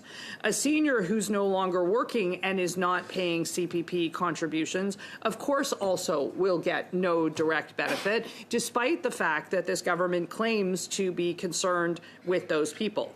A low-income worker, in fact, gets a smaller dollar benefit than a high-income worker, and that actually makes these proposals in some ways regressive, because a worker earning closer to the maximum pensionable amount is going to get the largest dollar benefit from this. And a self-employed person earning the same amount is going to see a larger direct effect because they pay both the employee and the employer shares. But if they aren't employing very many people, or they've had to lay people off because of the state of the economy, that, of course, is going to be diminished. So these aren't arguments. These are not arguments against showing the examples. These are arguments for showing them, because what these examples do is they show Canadians, they show the work of the government proposals, and they show Canadians what the impact is of these proposals on them. And so if the government wants to present this as affordability relief, then Canadians should be able to see how much relief is actually being offered and to whom. And by the way, I would add that Canadians who are watching this at home will see the objections of our colleagues across the way to this, and will be able to look at who wants to be able to provide them with this information and who does not want to provide them with this information. This is, of course, especially important at a time when many Canadians are struggling with the cost of living, paying more for groceries, rent, mortgages, gas, insurance, and basic bills. A reduction in payroll deductions or an increase in payroll deductions is going to make a real impact. And while it might be welcome, people deserve honesty about the scale of the benefit. If the benefit turns out to be incredibly modest, then that is going to affect Canadians' views about whether or not this is effective. And if employers benefit as well, if this is benefiting large corporations that employ a lot of people, then that's important to show as well. What we're trying to get across with both the amendment and the sub-amendments to this is that Canadians shouldn't have to guess. Canadians shouldn't have to figure out what their government is doing. They shouldn't have to go to 200-page actuarial reports. They should be getting this information in plain language, clearly, in a way that allows them to be able to assess what their government is or is not doing for them. And I would also add that the report and the sub-amendment, with the content of the that we've asked for, including the sub-amendments and specifically this sub-amendment, will really help, could really help Parliament assess the trade-offs that are involved in this particular policy choice. And at the moment, it's a reduction in the rates, but in a different budget and even under a different government, including a Conservative government, it could be an increase. I mean, we've talked about, or a decrease. We've talked about that. So I'm not going to go into that in too much detail, but reducing there's short-term effects to this, and there are also long-term effects to this that other sub-amendments that we have proposed relate the other things that we want included in this report would get to, because it's very important, I think, for Canadians to have visibility to CPPIB. So CPP and CPPIB, for that matter, because Canadians care very much about how their money is managed. It is really important for Parliament to understand both sides of the ledger, and this sub-amendment is one of the tools that will help them to do that. Now, so one side of the report should tell us what this means for the plan, and the other side of the report should tell us what this means for the people. That, Madam Chair, is balance, and that is the kind of balance that we need. We don't think it's enough for CPP to say that they will collect less money or they will collect more money. Money, by the way, when they collect less money, what we are reading, what Canadians really should read into that is that the government has actually miscalculated what it would need, and is giving Canadians back some of their hard-earned money in this particular case, minus, of course, the administrative costs of running the numbers and actually getting the money back. But what we want to know, and what we've proposed through this sub-amendment, is that we want to know how much Canadians will save and which Canadians will see the largest savings, which is why we've picked the examples. It gives Canadians a range. It shows how the effect changes as income changes, and it allows people to see where they fit into this government's priority. The sub-amendment makes sure that the report answers those questions. And, I think that this is particularly and especially important for self-employed Canadians. Many people don't realize that self-employed Canadians do pay both the employer and the employee CPP contributions, which is a significant cost. And these are people running small businesses, doing contract work, freelancing, farming, working in trades, consulting, operating local services, and it also includes some people that are piecing together income in ways that don't always fit the traditional employee model. For them, a CPP contribution rate change can have a different impact than it does for a regular employee. If the government is changing those contribution rates, then the report should show the self-employed impact clearly, not bury it in a general statement. And the same, quite frankly, goes for employers, because payroll costs matter. For a small business, the cost of employing someone is not just their wage. It includes CPP contributions, EI premiums, vacation pay, workers' compensation, benefits where offered, training costs, and other costs of keeping people employed. A reduction may or may not, or a reduction or an increase will affect employers, and Parliament should know by how much. I would also add that these numbers are going to be useful to provinces and municipalities. One of the major complaints that people who run businesses in this country have is that very often because of the way our federalism works. Sometimes the left hand does not know what the right hand is doing, and inadvertently the federal government, the provinces, and sometimes municipalities come out with regulations really in short order that often amplify in unintended ways the impact of various provisions, including provisions like these. Because, a small business owner doesn't think in basis points. Certainly, when I ran my business, I did not think in basis points. What we think about is we think in payroll. We think in whether we can afford another worker, another employee, another piece of equipment, or in some cases, we're hearing from CFIB and other business organizations about the entrepreneurial drought in this country. People are thinking about whether or not they can afford to stay open for another month, and that is why plain examples like the ones that we are proposing through this sub-amendment matter. They matter because it limits spin, and it limits the announcement effect that we see so often from this government. Any government can describe a contribution reduction in a way that sounds incredible. It can say that it's reducing payroll costs. It can say that it's helping workers. Point of order. Sorry, the bells are now ringing. Oh, okay. Thank you. Do we have UC to continue for a few more minutes? No. Okay, no UC to continue. So we will suspend and we will be here. We will. Don't continue. What, Mr. Turnbull? We will be here 10 minutes after the conclusion of the votes. Thank you.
Yes, Mr. Turnbull? I apologize. I just wanted to ask the chair. I note that we had just given the late hours and many hours that we've sat in this committee and the public officials or the public servants that have been here for quite extended periods. Just on their behalf, I wanted to both thank them, but also maybe when we do take breaks for votes or suspensions, that we can just make it clear that they can have a health break, and because some of them have been staying in the back of the room for periods of time where they haven't had some predictability, and I just want to make sure that we have a healthy work environment for them. They're not elected officials, they're public servants, and they need to be treated with the greatest respect possible, and I would like to just put that on the record and see if maybe we can just be really explicit when we take a suspension that we're gone for 20 minutes, if that's possible, so that they know that they can take a break. Thanks. Sure. Thank you very much. Mr. Lawrence, on the same point of order? Yeah, on the same point of order. So agree completely with Mr. Turnbull. And depending on where we are and where the discussion is, as we did last time, we might be agreeable. We'll see how the night goes to dismiss them early so they don't have to stay the full distance as well. Okay, thank you very much. Madam Chair, just on that point of order, does that mean Mr. Lawrence won't have questions for officials later on? I want to see where the evening takes us. Guys, we're not devolving into debate. There was a nice unity moment of support for our public servants. Just so that it is very clear for our public servants, certainly when the committee is suspended, you do not need to be in the room. You can, when we suspend for votes in future, I will make sure to let you know how long that suspension will take. When we're suspended for translation, it's a little bit harder, but you can assume that there will be at least a 5 to 10 minute break, and we'll do our best to let you know. So apologies, but when the committee is suspended, you certainly do not need to stay here. And of course, if you need to take a health break, even while committee is on, you can do that, and we can always come back to you if needed. Okay, with that, so we're still in Sub-Amendment 8 to CPC 13. Mr. Kelly, you're next on the list. Okay, thank you. So, this is another amendment that would add some relatability and as well as transparency and clarity for Canadians.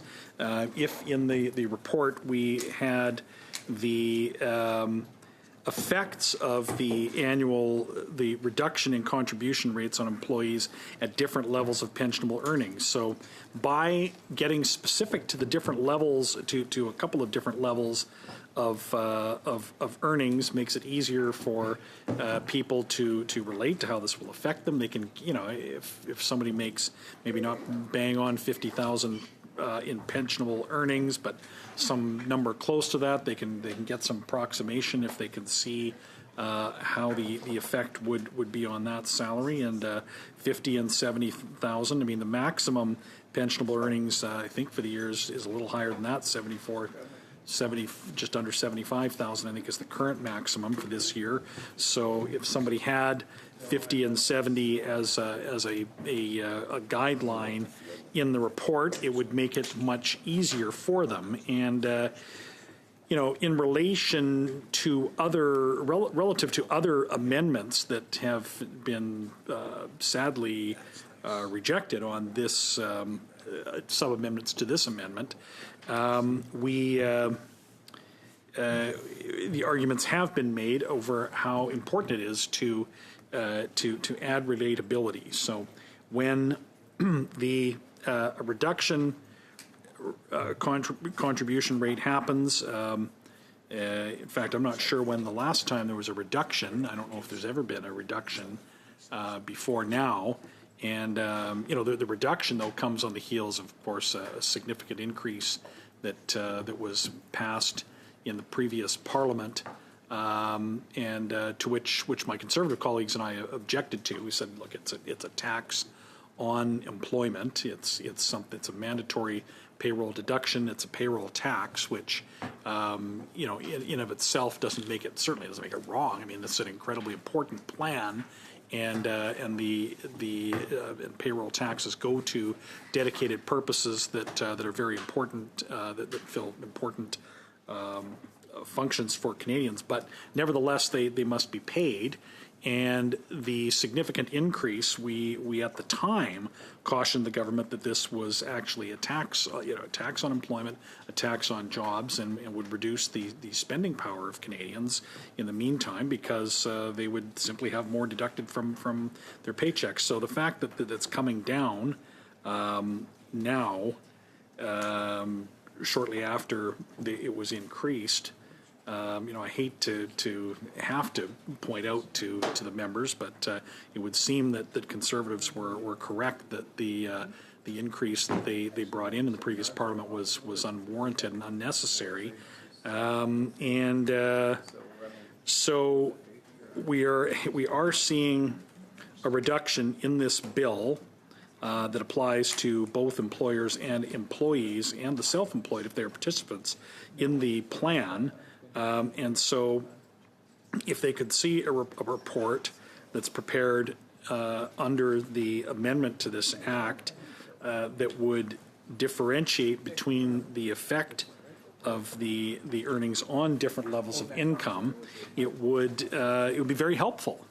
And I think in particular about self-employed Canadians who may, not all self-employed Canadians that employ other people must deduct Canada pension. It's a legal requirement on their part, and the accounting of this can be quite onerous. And self-employed people, need to be able to know what the effect on their cash flow will be for different employees at different income levels. So it would be very helpful for the small business operator who has a very small number of employees, where a change of one employee or a couple of employees would make a significant change to their month-to-month cash flows.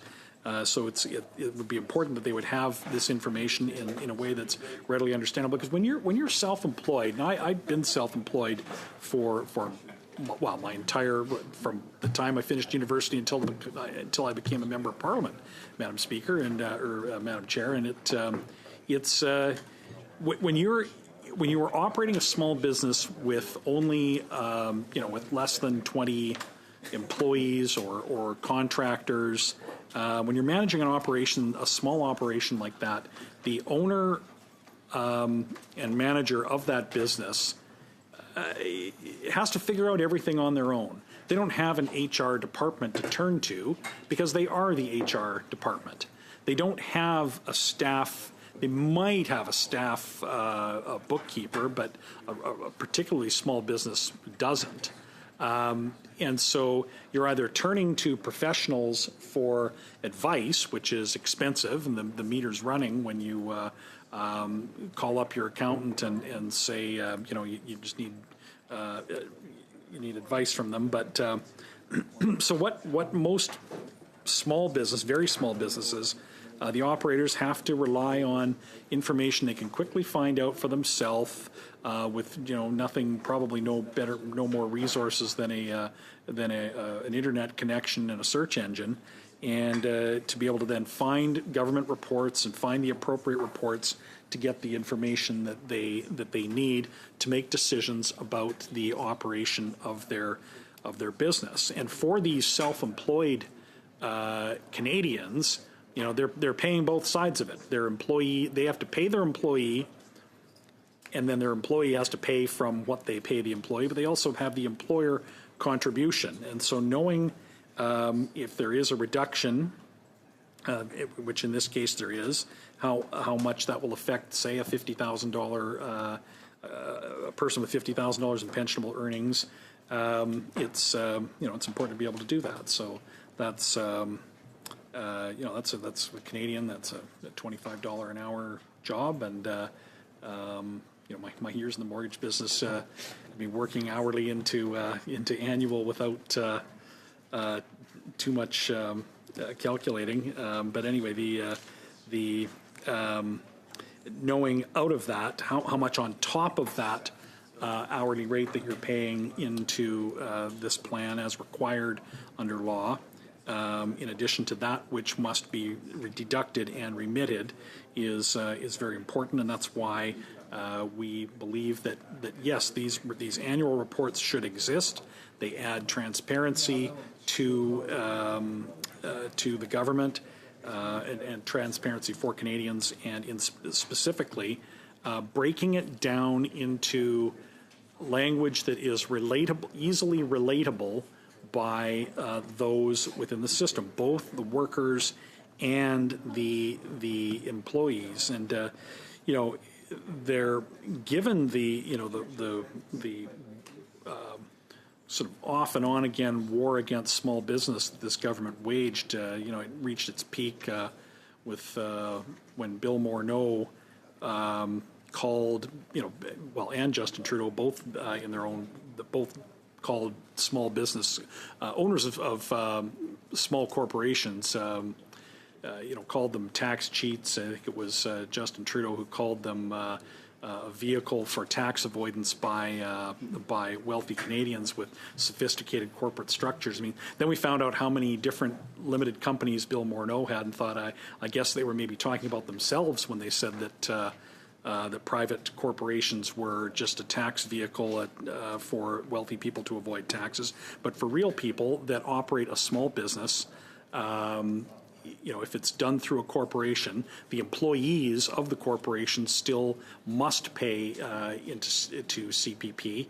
If the owner chooses to pay themselves a salary, then they, of course, also pay the employer and the employee portion of the Canada Pension Plan deduction that is required by law. Many self-employed Canadians actually and were advised by their accountants for generations to pay their own compensation in dividends as opposed to salaried employment, which would have triggered the Canada Pension Plan deductions. And that was actually that was the material, one of the material reasons why accountants gave that advice. And I don't know if Mr. Lawrence later on will be able to weigh in on this, because I know that he, as a tax accountant, as a tax lawyer, I misspoke. I know the difference, and I know which one applies to Mr. Lawrence. Mr. Lawrence is a tax lawyer, and it's interesting that the lawyer at the table that didn't want to be, he was upset when I misspoke to call him an accountant. He's I kind of felt that for the most part, maybe in the esteem to which professions are held, I wasn't sure that he thought that lawyer came higher than accountant, but I didn't think that would ordinarily be the case. But in any event, he would be well positioned to provide expert testimony on these structures. But so as we're discussing how the Canada Pension Plan and how disclosing and articulating the amount of deduction that is taken from these employees, I am reminded of the extent to which the government disincentivized those that had private Canadian corporations. It was very, very discouraging at the time, and they seemed to think that it was wrong that so many Canadians that were self-employed, entrepreneurial Canadians, who would be disincentivized from in so many ways under the tax reforms that they proposed in 2017. But today, I'm sure that many more self-employed people are probably not paying, compensating themselves with dividends, but probably are going the salaried option and incurring the CPP deduction. And they would need to know that if they take out $70,000 out of their company, it's going to be more than $70,000 because they are also paying the employer's portion. And then, of course, deducting from themselves the amount that would be due as an employee. So we think it's very important that we give clarity to self-employed Canadians, and that and all Canadians, workers as well. I often kind of zero in on the self-employed Canadians just because it's the what I knew best in my my pre-political career. And I know just how much. So this is the problem too with one of the challenges and why I think self-employed Canadians deserve so much respect from the broader public and deserve better from their government, because self-employed Canadians are the ones that may not even be able to pay themselves consistently enough to, say, hit the maximum pensionable earning for CPP. But if they were, as so many self-employed Canadians did, paying simply dividends as investors in their business as opposed to employees, they had an obligation then to make up the savings, because the Canada Pension Plan would not be there for those self-employed Canadians. And then as a young entrepreneur, you've got a real dilemma on your hands, because if you're choosing whether to go the route of compensating yourself for risk by paying a dividend as opposed to a salary as a worker in the business, that is more attractive from a month-to-month cash flow basis as a person trying to get by and get started in life and get a company off the ground. But you wake up one day and realize that you did not pay into CPP at all, and you better have made up for that with personal savings. And so, for younger, I mean, I spoke earlier in one of the failed amendments about how important this information is to young Canadians, because the march of time and the compounding effect of return on investment, and as the years go by, having fewer years ahead that you can reverse, a decision or a choice made earlier in life diminishes. So when you're young, choosing well and choosing to. Mr. Swatsky, point of order.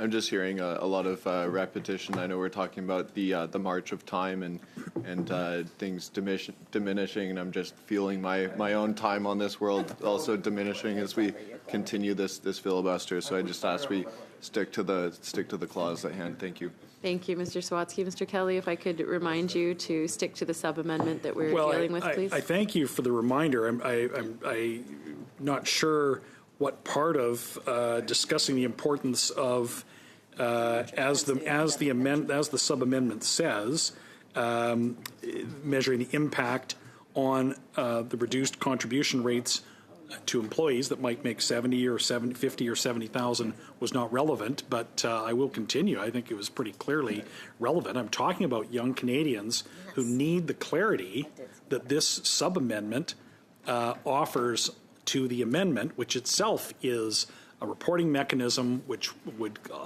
compel the government to add additional transparency and accountability to Canadians, which we hope is the goal of all parliamentarians, that including the government caucus members. And so if I might get back to that before I got sidetracked there, I was talking about how important the choices of young Canadians are on their financial future, and why they need to have access to information that is relatable to them. This was exactly my point that I was making that to Mr. Sawatsky. But in the absence of information, and if young Canadians aren't fully aware of the impact of a reduction in contribution rates might be, then perhaps especially if they were an entrepreneur, a young Canadian that is deciding how to set up their own compensation as they're trying to get a business off the ground. I don't know how many young Canadians are trying to get a business. I hope there are many of them, but no one could blame them if they were concerned about the business environment in which we find ourselves. But for those ambitious young Canadians trying to get a business off the ground, I think it's very important that that they would be able to easily see the effect of these changes. So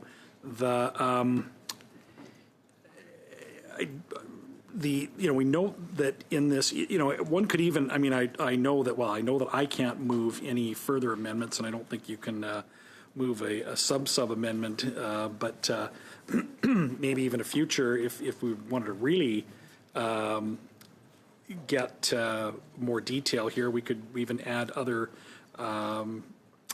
categories just other than 50 and 70, but let's not let perfection be the enemy of the good here, and maybe we'll leave it to other members if they want to make other changes. But this was my view anyway on this sub amendment, that it is important that that we have relatable information on both the deduction that's paid at source by the employer and by the employee. So I don't want to catch Mr. Lawrence off guard if he did have some thoughts on this, but if he does, I'd be happy to yield the floor at this time. He's not next on the list, so Mr. Turnbull is. He could get on the list, though. Yeah, he is on the list, but good. Mr. Turnbull is that's next. relief. Okay. Good. Be careful what you wish for. No, so we're here 22 hours into FINA committee, if I'm not mistaken, that we've been sitting. We've been, I think, about 12 or 13 hours just on CPC amendment number 13. This is a clause in the, bless you, Spring Economic Update Implementation Act that lowers CPP contributions for Canadian workers because the health of the Canada Pension Plan has been deemed by the Chief Actuary to be solvent for 75 years. It's healthy. It's in good shape. This is a measure the government has taken with full confidence and information at their fingertips that provinces and territories have agreed to in a First Minister's meeting where they were on board with this. It saves the average Canadian worker and the employer contributions. I think it's about $108 per year. So it's 40 basis points lowering, leaving a 30 basis points buffer in the pension plan contributions. So it's at a time where we're looking to save Canadians money, keep more of their hard-earned paychecks in their pockets. So that's where we're at. 22 hours. Officials have been here many of those hours. And what strikes me as kind of challenging to stomach is that we're now on the 8th sub-amendment of a Conservative amendment. So technically, if the Conservatives were serious about these reporting requirements that they're throwing up as reasons to hold up this committee and this bill, they would have done their homework and included these supposed sub-amendments in the actual amendment that they tabled first off. So this is, clearly an attempt to slow down, hold up this committee, to filibuster this bill, to hold this committee ransom in order to get something else that they want. Now, they've also, we've seen almost all, not everyone, but almost every amendment that have been suggested by the Conservatives increase reporting requirements, which are duplicative. So in other words, already have statutory requirements that the government is following. So in almost all cases, the government is already required to table very specific data and information that relates to the things that the Conservatives supposedly are asking for And so what's interesting is the Conservatives have often said they would downsize and optimize government, that they would want the government to get out of the way, that they want government efficiency. And here they are over and over and over again advocating for more red tape, for less efficiency, for more reporting requirements that are redundant, that do not add value or transparency because they're already in place. So this is where we're at. And I'm just wondering how long the Conservatives are planning to filibuster Bill C-30 and waste taxpayer resources on the proceedings of this committee that they don't seem to be concerned about at all, because they wouldn't have spent or wasted 22 hours. We all know this bill could be done in about 2 hours in this committee, maybe 3 maximum. We had conversations about this previously. We actually agreed to a conservative programming motion on the study of this bill. We agreed with every aspect of it, I think with one small exception. We achieved unanimous consent to support that. So they essentially dictated how we were going to study Bill C-30, and we agreed to it. As the governing party, we didn't have to do that, but we did, in an effort to collaborate and work together. This is not a good use of our time. It is a waste of time and resources. I'm not saying that there aren't some good faith points that members make from time to time. I will grant that. But if you were serious about actually getting work done, you would allow these things to come to a vote. We've also seen an effort in this committee over and over and over again over the past 22 hours to move sub-amendments on the fly, which is sort of a wordsmithing exercise based on somebody's thoughts in the moment, which technically is okay in Parliament. It's members' prerogative to do so. But it seems as though it's an attempt to tie up committee resources, to have the translation, to have our committee suspend for half an hour at a time and then reconvene, at which time then members on the opposite side essentially speak ad infinitum to the many reasons without allowing things to come to a vote. So this is where we're at. I just want to make it clear for anyone who happens to be paying attention, for the media, for people at home, for people in my riding of Whitby, to take note of the obstruction that happens in Parliament based on our official opposition not caring about really reducing red tape, not allowing us to get key tax deductions and measures implemented so that we can actually do the things that Canadians are asking us to do here in Parliament. I want to ask members to sober up and actually get down to work Kelly, point of order. And stop obstructing this Parliament. Mr. Kelly has a point of order. Yeah, I understand that he was given the floor because we are debating the sub-amendment, and this doesn't sound like debate on the sub-amendment. I wonder if you could return him to the sub-amendment. If he has a point of order, that's different, but this is Kelly. debate on the sub-amendment. Thank you, Mr. Kelly. Mr. Turnbull? Mm-hmm. So, Mr. Turnbull, Mr. Lawrence has a point of order. Go ahead. Mr. Turnbull, you've asked our members, and they've done it accordingly, Madam Chair, sorry, to withdraw when comments were inappropriate, and I think telling the official opposition to quote unquote sober up isn't inappropriate, and he should withdraw. Thank you, Mr. Lawrence. Mr. Is there Turnbull, any could you withdraw that comment, please? Sure, I can withdraw that. Yeah. Okay, Madam Chair, is there any chance I can make a comment? You're not a regular member of the committee, so is there UC to allow Elizabeth May to make a comment? Okay, go ahead. I'm not a member of this committee. I'm here because of a motion the committee passed when it began its work after the election.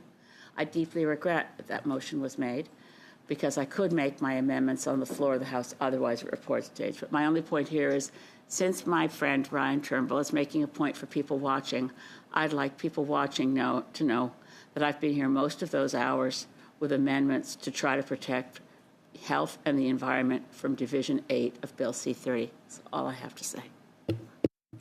May, Mr. Turnbull, you continue to have the floor.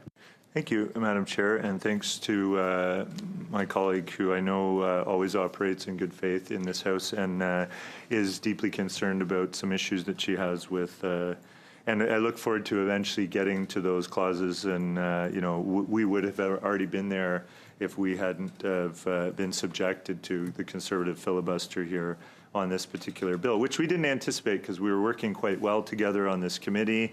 It certainly felt like we had agreement, unanimous consent on the motion that programmed our time, and we heard from all the ministers. We considered all the clauses and all the testimony, and we're really debating a, well, we're not debating. There's a minutia of a sub-amendment to the Conservative amendment that we're really debating here. And I just want to point to one last thing, which is that the chief actuary is required, which we've heard from officials at the very onset of this particular clause, CPC 13, that the chief actuary is required already to produce a very detailed report on the health of the Canada Pension Plan. It has been tabled. The Minister of Finance referred it to the House yesterday, or the 8th of June. I'm forgetting what day of the week it is, but because we've been here for so many hours. But that has taken place. That includes the impacts of the pension plan, of the measures that are put forward. Again, the government would never jeopardize the sustainability of the Canada Pension Plan. We're only lowering contributions by 40 basis points because the chief actuary and all provinces and territories had unanimously agreed to lower those pension contributions. And it's something the Conservatives advocated for without having the information that they're now requesting, which is interesting because it's actually inconsistent with the very argument that they're making. We see that often, the hypocrisy in Parliament that the Conservatives display every day in the House of Commons. In fact, we see that. But in this particular case, it's pretty rich for them to now be asking for additional data and information when they themselves advocated for lowering pension plan contributions for Canadian workers. So we're actually aligned for once, and here they are sticking things in the way, arbitrary things in the way to prevent this bill from getting through Parliament before the House rises for the summer. So that's what I have to say. I'll be quiet now for a little while. I'm sure members opposite will appreciate that because they don't like it when I speak the truth in this committee. But I'm sure that they will continue to filibuster this committee, although we hope that they'll come to their senses and actually allow this to move forward. Because that's what Canadians expect us to be doing right now, not sitting here listening to an endless filibuster. Thanks. Mr. Turnbull, do you have a point of order, Mr. Kelly? Well, I wonder if this is it a point of order, Mr. might Kelly? fall under the Sims protocol that he is No, it has to. Okay, then. He's have to. Yeah. Okay, then I. So, Mr. Lawrence, you have the floor. Well, I do have a point of order. Oh, well, you get to it then. Okay. That it is Queen is a great chair. The practice of committee. You're right. There are some unusual points that would not normally be part of the routine function of committee, and I would note that in Mr. Turnbull, who had the floor and made no relevant contribution to the debate on the sub-amendment, but merely... I disagree with that. Okay, there were many points that were related to the sub-amendment. Thank you, Mr. Kelly. Mr. Lawrence, you have the floor. Thank you, Mr. Kelly. You have the floor. I'd like to be on the speaker's list then. Sure. Okay. Mr. Lawrence. Thank you, Chair. Appreciate it. Just wanted to respond to a couple of points, and Mr. Turnbull, I think to be reasonable and fair, may not have been aware of that. Is I believe him maybe to be a little bit younger than me, but he said that the government would never allow CPP to run into a funding issues. Actually, the government has. Actually, it was originally launched as a pay-as-you-go program, meaning that there was no buffer, there was no investment portion to it. So it was younger folks contributed, older folks received it, is how it worked. And so the challenge, and that worked great when it was originally invented or created in 1966, because there were a lot of workers for every retiree. Of course, then as the baby boomers started to get older. Point of order, Madam Chair. Mr. Turnbull. I appreciate the history lesson, but this was not relevant to the current sub-amendment, as far as I can tell. No. Thank you. Excuse me. Mr. Lawrence has the floor. Please continue. Thank you, Chair. Appreciate it. And I will, to my colleague's point, bring this up to modern day. But I think it's important because it gets to a point that I think needs to be said. And I promise you, in relatively quick order, I will get there. Depending on the passage of time. By the mid-1990s, of course, we start seeing a reversal of those demographics. The vast outnumbering of workers to retirees, it starts to shrink. So the pyramid, the demographic pyramid in the 1960s is something like this. That starts to go like this. I hope this isn't a prop. Towards the 70s, 80s, and then into the 90s. And actually, what the chief actuary officer said in 1995 that the CPP fund would be out by 2015. And then we're brought in. So the point being that actually the government has allowed the CPP to become precarious at points in history. And this, with the chairs and the other members' indulgence, this is something I was referring to before. And quite frankly, when I was door knocking in the last election, of course, I got to talk to thousands and thousands of my residents in a relatively short period of time. And it was amazing how many of them still believed that the conditions of the 1990s CPP were still in place. Of course, to be honest, it wasn't helped by some individuals, some groups that tried to put out the disinformation. It wasn't misinformation, the disinformation that a conservative government would somehow reduce or eliminate the CPP and OAS. And so, and quite frankly, that's a terrible thing to do, because folks who are completely dependent on CPP, or who will be completely dependent on CPP, this was absolutely terrifying to them. And so that's what gets us back to the sub-amendment. And I would also, with respect to the member saying that perhaps we're not going as fast as we could, I would agree with him. But I would also strongly argue that is not because of this side of the table, because we have put through, he's quite right, we've put up numerous sub-amendments, and those sub-amendments have been put out there in a good faith effort in order to improve the reporting, and so that those individuals, like literally, I've had seniors in tears because they believe that CPP, that they may not get CPP going forward, and that is the only difference between them being able to pay their rent or being able to eat, when even that they're barely doing because of the high rates of inflation. But would this extra information, this extra reporting, and as I said, I don't think it's like we're not in government in the early 1900s anymore, where government just needs to create a report, put it in a stack somewhere. I believe that government can do better than that in this digital age of actually getting information out to people. So I asked some of the representatives from the Department of Finance. Not just are you completing these reports, but to what extent do you know, if at all, whether this information is actually being read by Canadians? Because my anecdotal evidence is that it's not, and that that there's a good portion of Canadians who are unaware that the CPP is currently solvent for the next 75 years. I might also add that what also has created some trepidation amongst the people of Northumberland and Clark, I would say particularly seniors, is the increase in CPP recently, the contribution increase. And so they took that as being that there was a challenge with the funding or the saliency.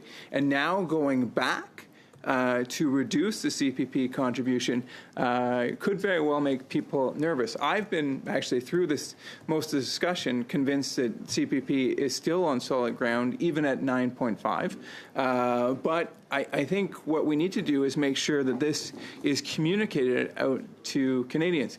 And so I believe we're up to, I don't know, 6, 7, 8 different sub-amendments on that, of which the government has yet to vote in favor of any of them.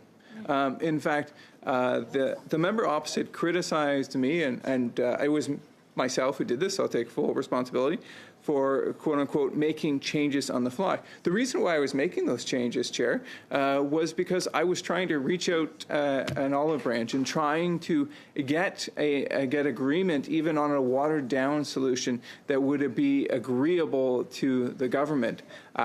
Unfortunately, I couldn't get there, and nor have they proposed any any compromises.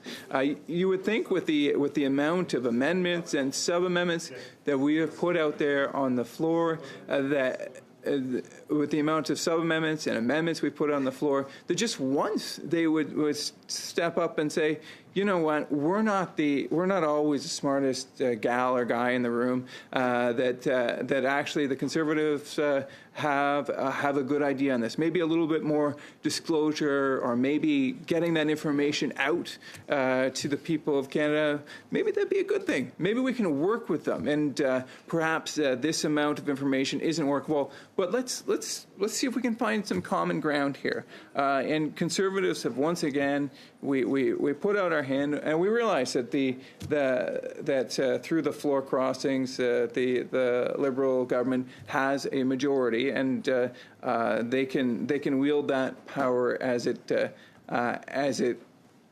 they wish. But I received some great acclaim from using the metaphor of a tree falls in the forest. So I have another one here. So the members opposite might want to get ready and maybe write this down.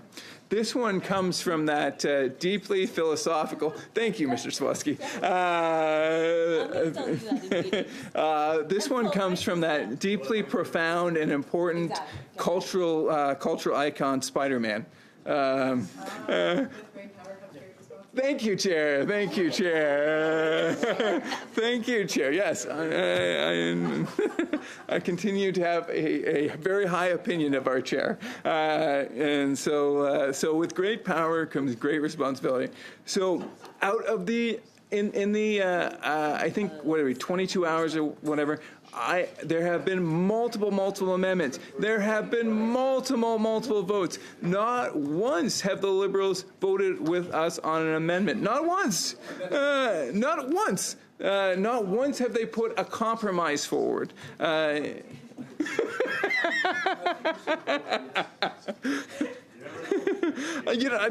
trying, and who knows? You know, the last time I had the floor, Chair, I looked aside and I said, you know what, Chair, I don't think they're going to be convinced by my argument. All right? And so I moved for a vote. Now, in my naivete, I thought, maybe the members aside saying, Mr. Lawrence is working. Did you just move for a vote? No, not yet. No, not yet. Give me another little bit here. But I thought maybe Mr. Turnbull would reach across and go, you know what, he's trying to move this forward, and I appreciate that. And so, you know what, we've had a look at some of these amendments, and we will support one out of the, 50 or so. Okay, which? Haven't got to it yet. You have one. Okay. Well, that's positive. Hours. You know what? That's inspirational to me. We were going to surprise you with one support. Okay. Well, I'm sorry if I ruined the surprise. I'm sorry if I ruined the surprise. You did. So I do want to give other members the ability to discuss this if they see fit. I know that Mr. Menegakis, have I got that right? Yeah. Menegakis is eager to talk about this, but I do want to just take 2 seconds here and just validate what Ms. May had to say. She has been here listening hour after hour because she feels very strongly about several issues with respect to the C30. And Ms. May and I may disagree on a lot of things, but one thing that I fully support of Ms. May is her integrity and her passion and her concern for the concern for the environment. So I do look forward to hearing her amendments when they come through. And I certainly will be a voice if we ever form government. Wait for the heckles. When we form government, that Ms. May should always have the opportunity to speak, because I think her voice is an important one, even if I disagree on it much more often than I agree. But so with that, I will pass on the floor, and thank you very much for your rapt attention. Thank you. Mr. Sawatsky, point of order. Thank you, Chair. Just a brief point of order on relevance. I know we were talking about Spider-Man. I appreciate the Spider-Man quotes. It seems like we're in a multiverse where time is moving very slowly. I'd appreciate if we could get from the origin story to more plot development and make some tangible progress on this. Thank you very much. Great. Thank you, Mr. Sawatsky. I'm delighted to hear all the Avengers references today in committee. Just for clarity, because I've heard a couple of members suggest that we've been at this for 22 hours. We've, in fact, been at this for almost 24 hours. So just thought folks would like to know that. And I thought for a moment, Mr. Lawrence, you were actually going to give the committee a chance to vote on this sub-amendment, but perhaps... Okay, you're getting close. Mr. Menegakis, you have the floor. Yes, thank you. Thank you, Madam Chair. And is this on? It is. Okay. Thank you. It was. I'm glad, Mr. Turnbull, you found that amusing. You know, I'm very pleased to be here today to speak. I'm glad you have your earpiece in, Mr. Turnbull, because I wouldn't want you to miss anything of what I had to say. I know you're eagerly awaiting with bated breath and much anticipation to hear the wisdom that I'm about to impart upon you, sir. But I'm actually very pleased to be here to have an opportunity to speak about this. And since you deemed it relevant, Madam Chair, deemed relevant the comments that Mr. Turnbull made in his intervention, his latest intervention on this, I'll weigh in on some of the comments that he said, given that they're deemed relevant. You know, 22 hours or 24 hours, you say, Madam Chair, may seem like a long period of time to Canadians that are watching us, and certainly to a lot of you that have been here from the onset. I've been sitting here for 24 hours. I get that. I know. I completely understand your frustration in not being able to get through this in 24 hours. As I am sure you would agree that most Canadians, and particularly most parliamentarians, in a moment of clarity, would agree the government taking some 7 months after being elected on April 28th to produce a budget is a lot longer than 24 hours. Good point. So the government took an exorbitant amount of time to produce a budget. In fact, produced one that was presented 7 months after it had started. Just a reminder, Mr. Menegakis, we're actually talking about a sub-amendment, and so if you could get to that, please. I am getting to the amendment, but thank you. Thank you, Mr. Menegakis. There were comments being made, Madam Chair. Yeah, well, there were comments being made, Madam Chair, about the amount of time that people have been spending. So I just want to make it clear that, we waited for a long time to see a budget, and certainly waited for a long time to see the spring economic update, of which this CPP sub-amendment we're dealing with right now is clearly a part of. I don't think it's redundancy. I think it's making points, Mr. Turnbull. I know you think it's, you mentioned it's not a good use of our time. In fact, I think it's a very good use of our time because you need context. You can't just sit here and say, today I'm going to talk just about this thing. You need context. And when you bring context in the way that you did in your intervention, Mr. Turnbull, then that kind of opens it up for us to be able to comment on the comments that you made. And you were right. Canadians expect us to do the right thing and to do the right thing right now.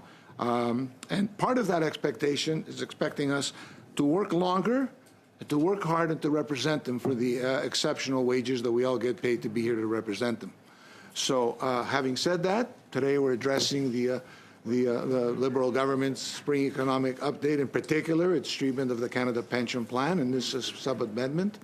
You know, at first glance, the government wants Canadians to believe that it is providing relief by reducing the base CPP contribution rate from some 9.9% to 9.5%, beginning at next year in 2027.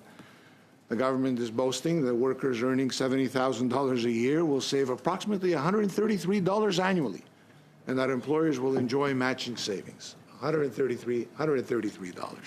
That's a lot of money. Well, then I would suggest to my friends opposite, they should go visit the local grocery store and see how far the $133 gets them.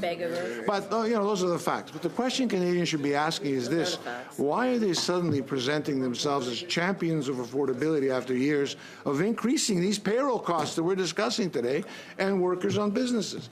For years, Conservatives warned that escalating CPP premiums, when combined with other, higher employment insurance premiums, carbon taxes, and other payroll costs, would reduce take-home pay and make it more expensive to hire workers.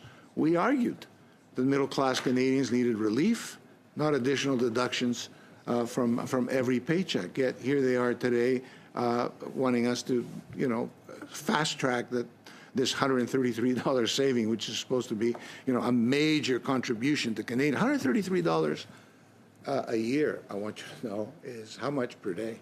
It's not even a cup of coffee. It's a lot less than a cup of coffee to Canadians. The government, well, it is. $133 does not buy you a cup of coffee a day, Mr. Letao, and you might find a place in Canada where it is available for a lot less than that. But if you do, please post it on social media and on all the media outlets out there, so Canadians can know also where to get it themselves, because they would love to just spend $133 for the entire year for one cup of coffee per day, which is, of course, we all know not available. But the government dismissed our concerns, and they as my colleague Mr. Lawrence said, I mean, anytime we come up with amendments or try to make legislation better, including, as we're discussing this sub-amendment here at this point in time, the government always votes it down. They use their majority, they use their power, their manufactured majority. I know they don't like to call it that, but that's exactly what it was. Or sometimes they're able to get some of the other parties to support them. Certainly not us on issues like this. They vote them down. So our opportunity to get the message across to them and for Canadians to hear that indeed we are also parliamentarians. We are also elected here, and we have a voice. We have an opinion. We represent people. My riding is about 140,000 people. I'm not going to give that up just because Mr. Turnbull doesn't want to work an extra few hours to process the stuff through. And I mean, that's not going to happen. We're here to represent people and make sure we get the best possible outcome for them, because that's what they sent us here to do, is to represent them. Now the government has discovered that the CPP is in a stronger financial position than expected and is prepared to reduce the contribution rate. In effect, Canadians are being told that they are paying more taxes than was necessary, which is, of course, something Conservatives have been saying for many, many years. We don't believe in taxing people. We believe in leaving the money in the pockets of Canadians so that they know what best to do with their hard-earned dollars. We welcome any measure that leaves more money in the pockets of hardworking Canadians. We support affordability. We support lower payroll deductions. And we support policies that allow workers to keep more of what they earn. That's the important thing, is Canadians know what to do with their money better than what government tells them to do with their money. So we cannot ignore the broader context. A worker saving $133 of CPP is, sure, it's welcome news, but it does not erase the damage done by years of rising living costs. Families are struggling with housing costs, with grocery bills, utility expenses, and interest payments, and have increased dramatically over the past decade. For many Canadians, $133 barely covers a few days' worth of groceries for them and their families. The government is attempting to celebrate a modest reduction in contributions, a very modest, I would say a very poor reduction in contributions, while continuing to run, massive deficits and accumulate debt that future generations will be required to repay. In fact, as we all know, Madam Chair, this year's budget alone called for some $80 billion this year of a deficit, and some $360 billion actually over the next 5 years, which is staggering, absolutely staggering. And Canadians are supposed to say, you know what, we'll pay the $80 billion a year because we're getting $133 a year reduction in CPP. It doesn't make any sense whatsoever. According to this spring economic object, the federal deficit remains and continues to remain astronomically high, and the affordability crisis is certainly not getting any better. The reality is Canadians need more than some symbolic relief that we see with this, which is the sub-amendment is speaking to. Symbolic relief with a very nominal reduction in CPP. Of course, it gives the finance minister and it gives Mr. Turnbull and his colleagues an opportunity to stand up in the House and say, we provided relief for 22 million Canadians, thinking, of course, that, you know what, we're doing something great. Canadians know, because they get their paycheck every day. Yeah. They know what that means. It's just rhetoric. That's all it is. You give everybody 10 cents a day, and they're supposed to think, wow, we're really getting something big. It makes no sense whatsoever. They need a government that creates conditions for higher wages, stronger investment, and better opportunities, Madam Chair. Not this kind of stuff that they've put in here with this nominal reduction in CPP. Certainly, they need a government that understands that prosperity comes from productive businesses and hardworking people, not endless government spending. Now, my colleague, Mr. Kelly, spoke about business people and he spoke about businesses and what it means to them. Certainly, to have people on the payroll who pay the CPP and pay their contributions, and certainly pay the employer contributions and people paying their own, and how hard it is for some of those small business people to meet their expenses on a weekly basis, on a monthly basis, to pay their leases, to pay their employees, for the employees to get whatever's left after all the money the government's taking from their taxes, and expect to pay all these increased costs. Who looked to this spring economic budget and looked to the relief in some of these measures, like the CPP, to get something a little bit more than $133 a year. It makes no sense.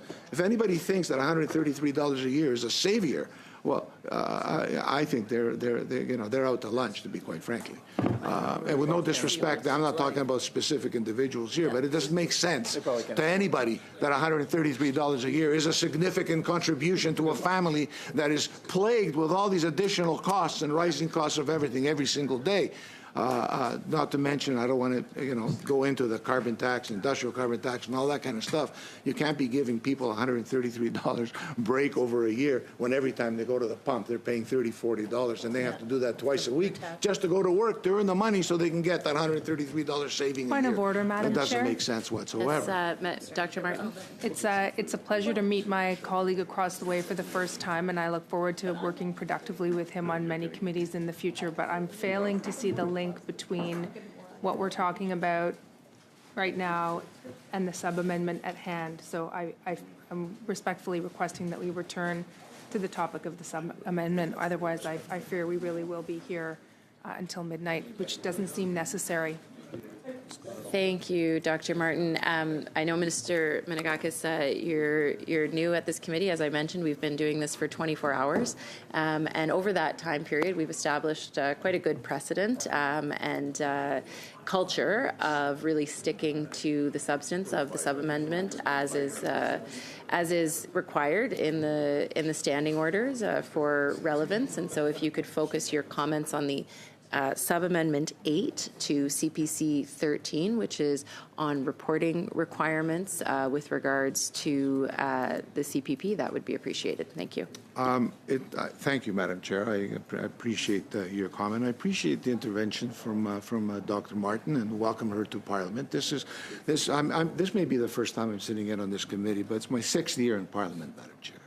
And I think it's important that we highlight the context, talking about principles, and this sub-amendment, as you're quite right, is part of a bigger picture. Thank you, Mr. Okay, and I think Menegakis. it's And as important we've that we established, say though, that. on this committee in particular, Right, so- that we ask that you focus your comments on the sub-amendment, because it is in fact a very narrow sub-amendment with regards to additional reporting requirements on an additional report that is being presented in the amendment. And so if you could focus your comments on that, please. And I will, Madam Chair, but just earlier today, while I was sitting here, admittedly not for the 24 hours, Mr. Turnbull made many comments that had nothing to do with the sub-amendment, in my opinion. But you ruled that it had to do with sub-amendment, so I just want to remind you, just for, again, I I really just want to appreciate remind. that, I'm Mr. sorry. Menegakis. No, I think so it's if you just want to important. continue with I'm more the than happy to discussion continue, on the Madam Chair. sub-amendment, then I'm I more- will but- ask but- you but to do what's that. good for one side But Mr. Menegakis, is if good you for the don't, other side. I As you appreciate know. that. And so I would ask you again, just remind you, the standing orders request that members are relevant. And so please focus on the specific sub-amendment to the amendment that is on for discussion right now as we're doing clause by clause on Bill C-30. Thank you. And that's what I'm focusing on, Madam Chair. The sub-amendment speaks to the report. If I read it correctly, and I'm reading it right here, it says employees and self-employed persons at different levels Apologies, of Mr. pensionable Menegakis. We've actually established at committee that we don't need to reread the sub-amendment into the record once it's been done. So you don't need to do that again that's repetition. So if you can Well, it focus might on be your arguments. repetition, but I'm trying to respond to what you're saying, Madam Chair. Mr. And I'm trying Menegakis, to bring with the all due context respect, back. Mr. Menegakis, please, with all due respect, this has been I'm bringing the something. Mr. Menegakis, Will you again, let me speak? I'm at no, because I'm speaking right now.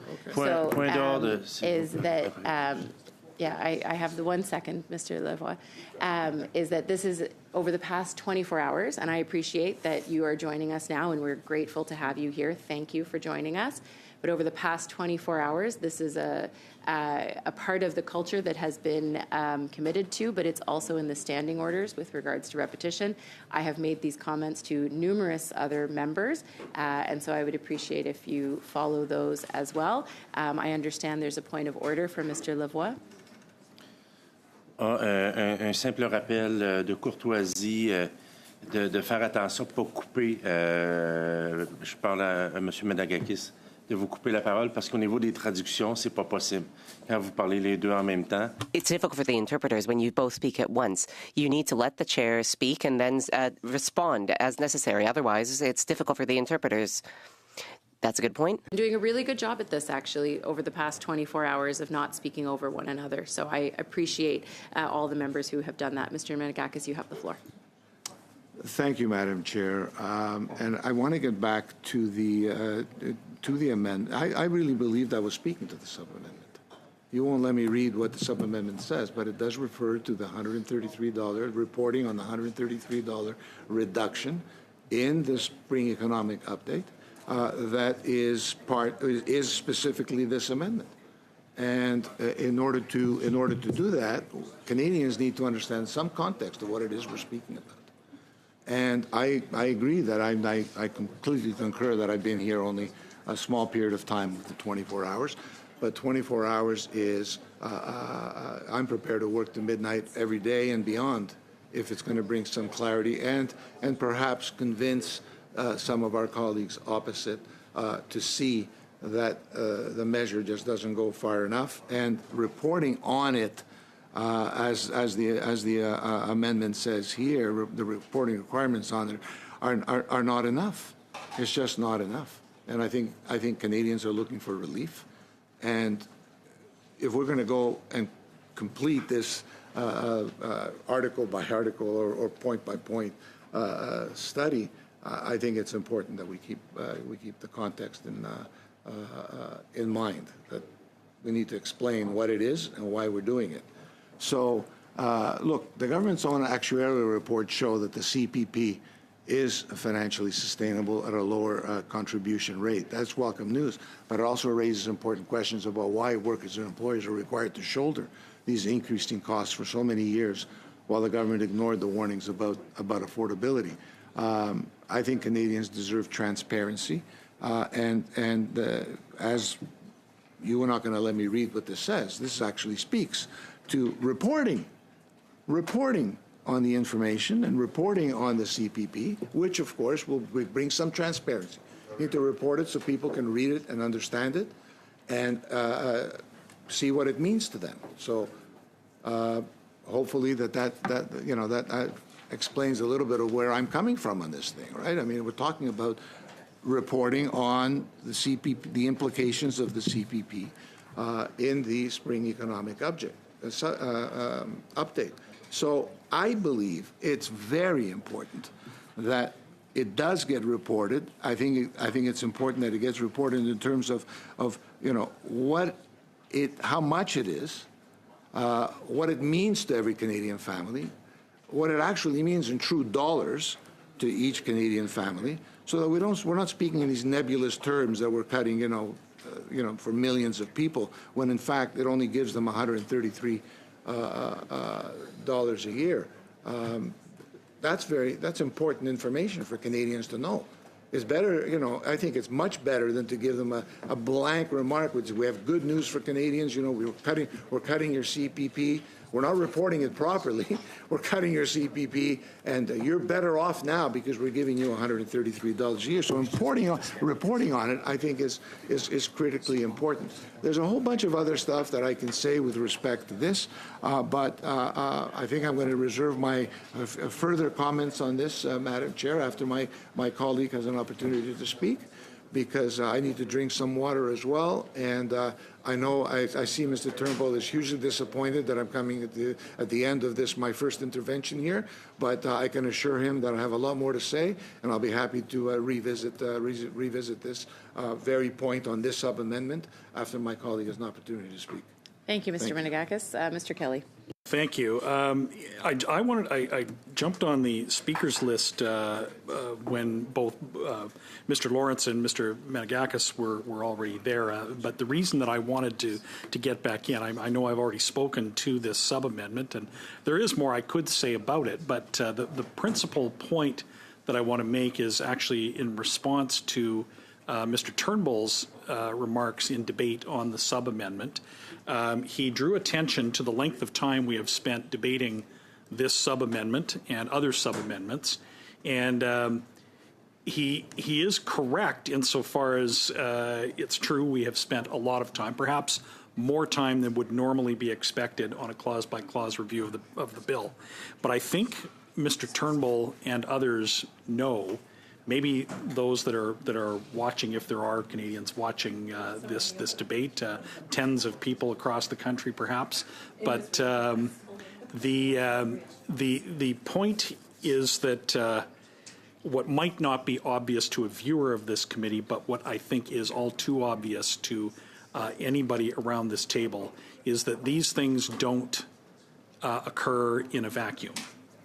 That it is within the Liberal members of this committee, it is within their power to encourage a more expeditious review of this bill if they would, at another committee, not block prevent important witnesses from testifying on Bill C-22.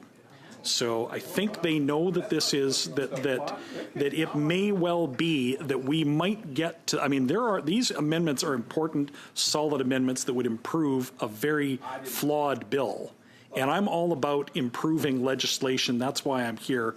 But we might be able to do this with a little bit less debate if we could have the government members go back and Kelly, ensure that we see the witnesses. This is not the purview of this committee. We're talking about the sub-amendment, and so that's actually the Finance Committee can't decide what happens at another committee. So correct, if you don't mind sticking to the sub-amendment that we're debating, because that is really it may be the reason behind this, but it's not the work of this committee to determine what another committee does. There was a lot of commentary in Mr. Turnbull's intervention, so I thought I'd provide some commentary of my own to balance that out and make sure that Canadians do understand what's going on here. Madam Thank you, Mr. Kelly. But I know you are somewhat of a procedural expert yourself, and I know that you also know that this committee is seized with clause by clause of C30. It sure is.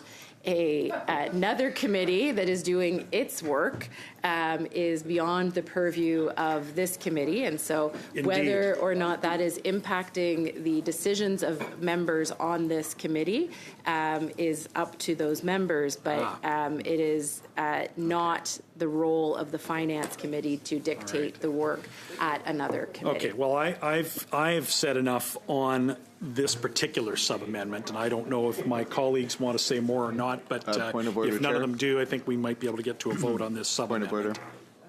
Point of order, Mr. Sawatsky. Thank you. Just another point of order about relevance. I know you mentioned that Mr. Sawatsky, he's already determined that he's done I know speaking, you mentioned so that we're not in Mr. a... Sawatsky, thank you very much. Okay, all right, thank you.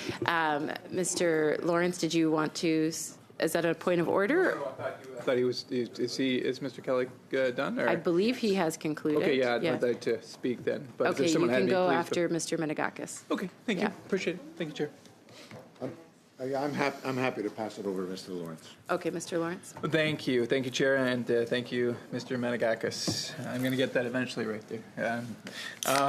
Okay, and so we were at, and I won't reread it because we have established, I think, a pretty collegial, cooperative, collaborative culture, and I'm actually pride myself in the fact that I have had relatively few points of order, and I'm not sure whether it's because I have so closely adhered to the rules, or because I've developed such a strong relationship with all the members at the committee. Mr. Lawrence, you have actually very closely adhered to the rules, and I think that you have been exceptional in sticking to the sub-amendments. And I can certainly say that as a chair, I appreciate that. So please continue. Thank you, Chair. I appreciate that. Thank you. So I did at the risk of a point of order, at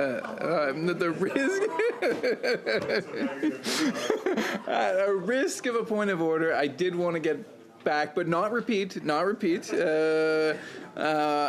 on some earlier comments,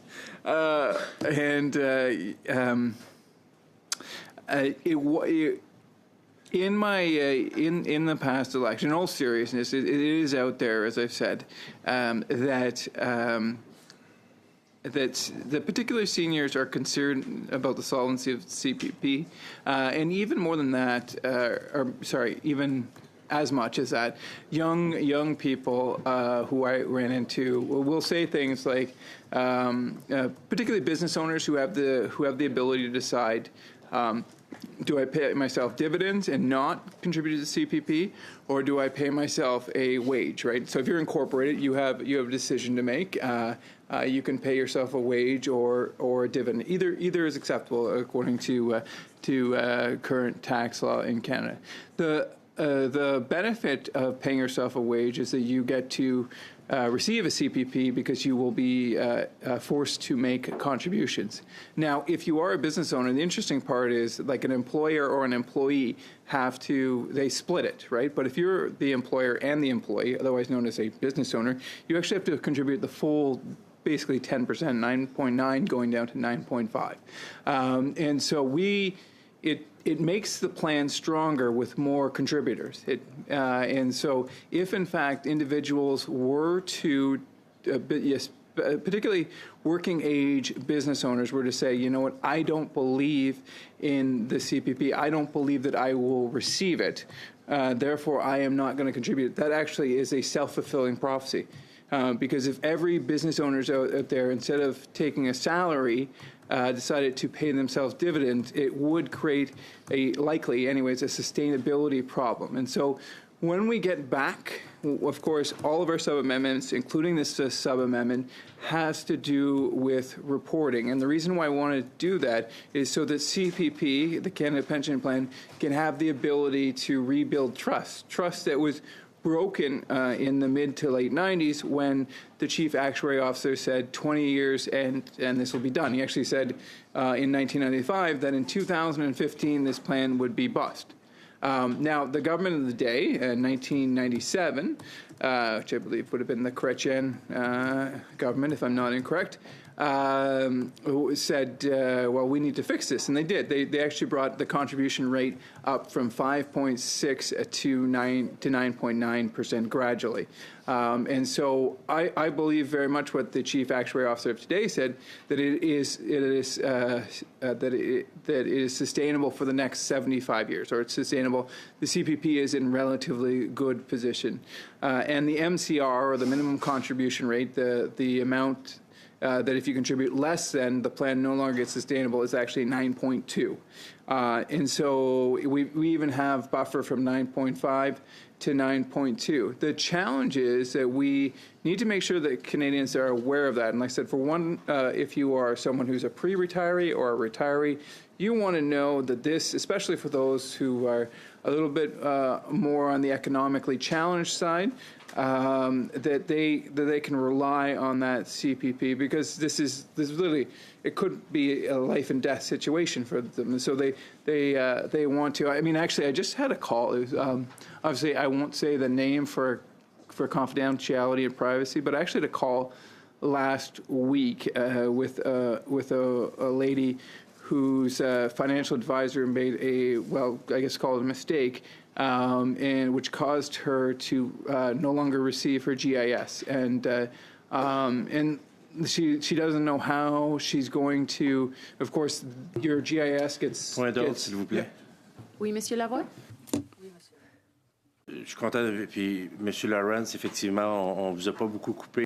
Mr. Lawrence, you're right. We haven't been raising points of order against you because we're sticking to the topic. But I still would like to raise one thing. Earlier, we heard about, or the colleague mentioned that these 20-hour-long filibuster was due to what is going on in another committee. And I find that interesting. It was Mr. I can't remember the name. It was Mr. Kelly who said that this filibuster is because of what another committee is doing. So I'd like for him to explain that a little more. Why can't we continue? And as I said individually, Mr. Lavoie, tu es très gentil. Even when you disagree, you are kind when you do it, and you are a testament to someone who can disagree without being disagreeable, and I do appreciate that. And you add to the culture of this great committee. But as I was saying. This lady, as the switchover goes in your GS, it's a very low income threshold, and it's dollar for dollar for a GIS. And so if your income even goes up like to below the poverty line, believe it or not, you lose your guaranteed income supplement, which was the difference between this woman being able to afford groceries every week. She'd already sold her home in order to have some money to get her through to the end of her days, hopefully. But she had counted on getting GIS every year, and because of an investment decision which triggered a tax, didn't actually give her any additional money, but triggered a tax issue for her, her GIS would be withdrawn. And so when we look at and I sort of saw in real life what happens when a person sees their government benefits disappear in front of their very eyes, and she was crying. And the worst, I'll get right back on after this. I do apologize here, but the worst part for me is being in terms of servicing my constituents is when I see someone who has a problem, a legitimate problem, and I can't do anything about it. And I'm sure you're all in the same shoes when we look there and we go, on an individual basis, the government needs to do something about that. But unfortunately, the legislative framework we have doesn't allow us to do that. But getting back to this, so that's a concern for the pre-retirees and the retirees. For those people who are working age, like I said, not only do we want them to buy into the system because it will fund their retirement if they don't do anything wrong. We also want them as contributors. We really want to sell them on the idea of contributing to CPP because that actually fortifies CPP for everyone else. And so when a business owner decides I'm opting out of the CPP program, it actually weakens it for the rest of us. And that gets me to the sub-amendment, which I think is incredibly wise. I'm just gonna state a couple of it. I won't read the whole thing, Chair. But one of the things that it attempts to do is ask for disclosure or information for individuals as to what the impact and the reduction of the contribution rates will have on employers and self-employed persons, right? So if I was a self-employed person, this is a real life thing. This is back in a former life many, many, many moons ago. I actually used to advise people on whether they should take dividends or whether they should take wages or salary based on their tax and their tax position. And they would tell me back then, probably because we were a little closer to the 90s in part, and they would say, one of the things they would say to me, you know what, I understand what you're saying, Mr. Lawrence, about the security that CPP could provide for myself and my family in retirement, and that is guaranteed, and that we would have this income, but I'm going to go all dividends, even though tax, it's really a wash, to be honest. But I just don't believe CPP will be there. And so one of the ways that we overcome trust issues is through transparency and accountability. And Mr. Lawrence, with all due respect, I have heard you utter those exact words many times. So I don't want to interrupt one of your good records here, but if you could please not be repetitive, thank you. Yeah, I take the comment in the spirit of which I'm sure they were placed there, Chair, and we'll move forward on that. But the point that I was making, this is actually a point that I don't think I have made, is that younger people need disclosure to understand how CPP works so that they can be in a position to have more trust in the government, and so that we can ensure that CPP is well funded going on a go-forward basis. And so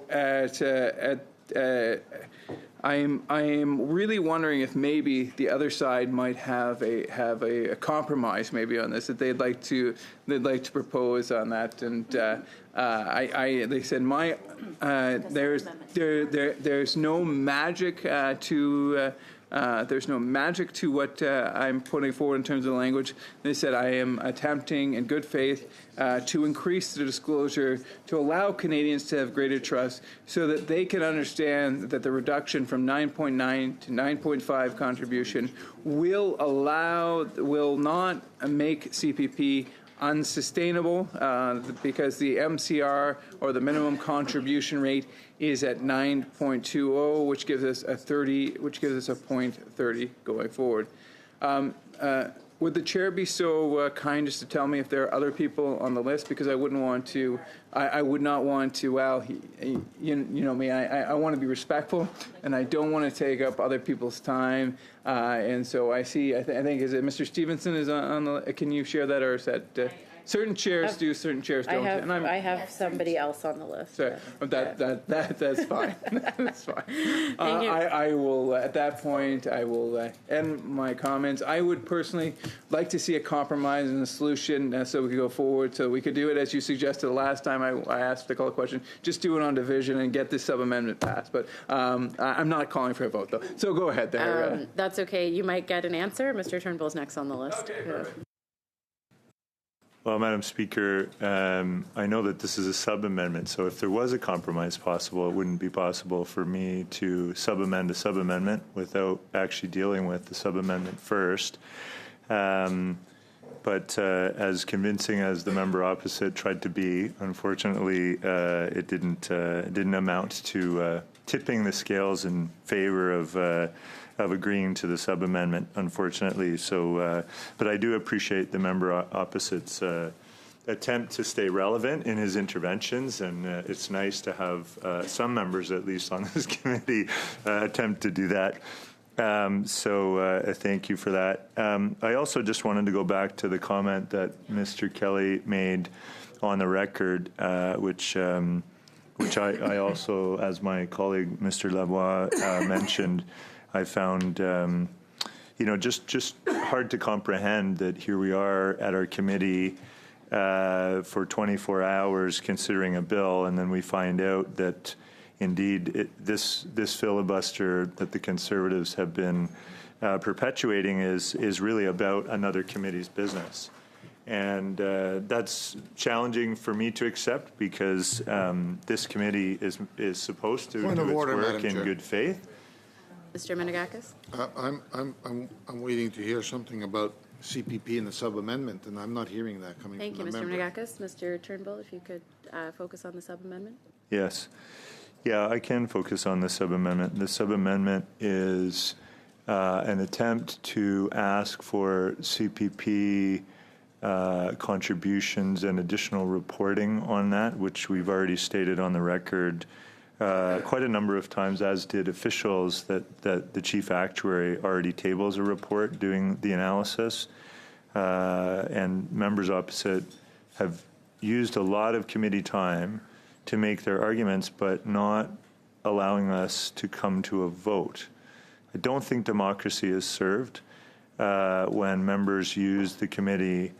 And I understand to make arguments, valid arguments is fine and operate in good faith, but what we've heard here is that in fact this filibuster is about another committee's business and the Conservatives not being willing to compromise in another area, so they're holding this committee hostage. So just because I feel like we're not making progress, I would move to adjourn the meeting. Is there consent to adjourn the meeting? Yes.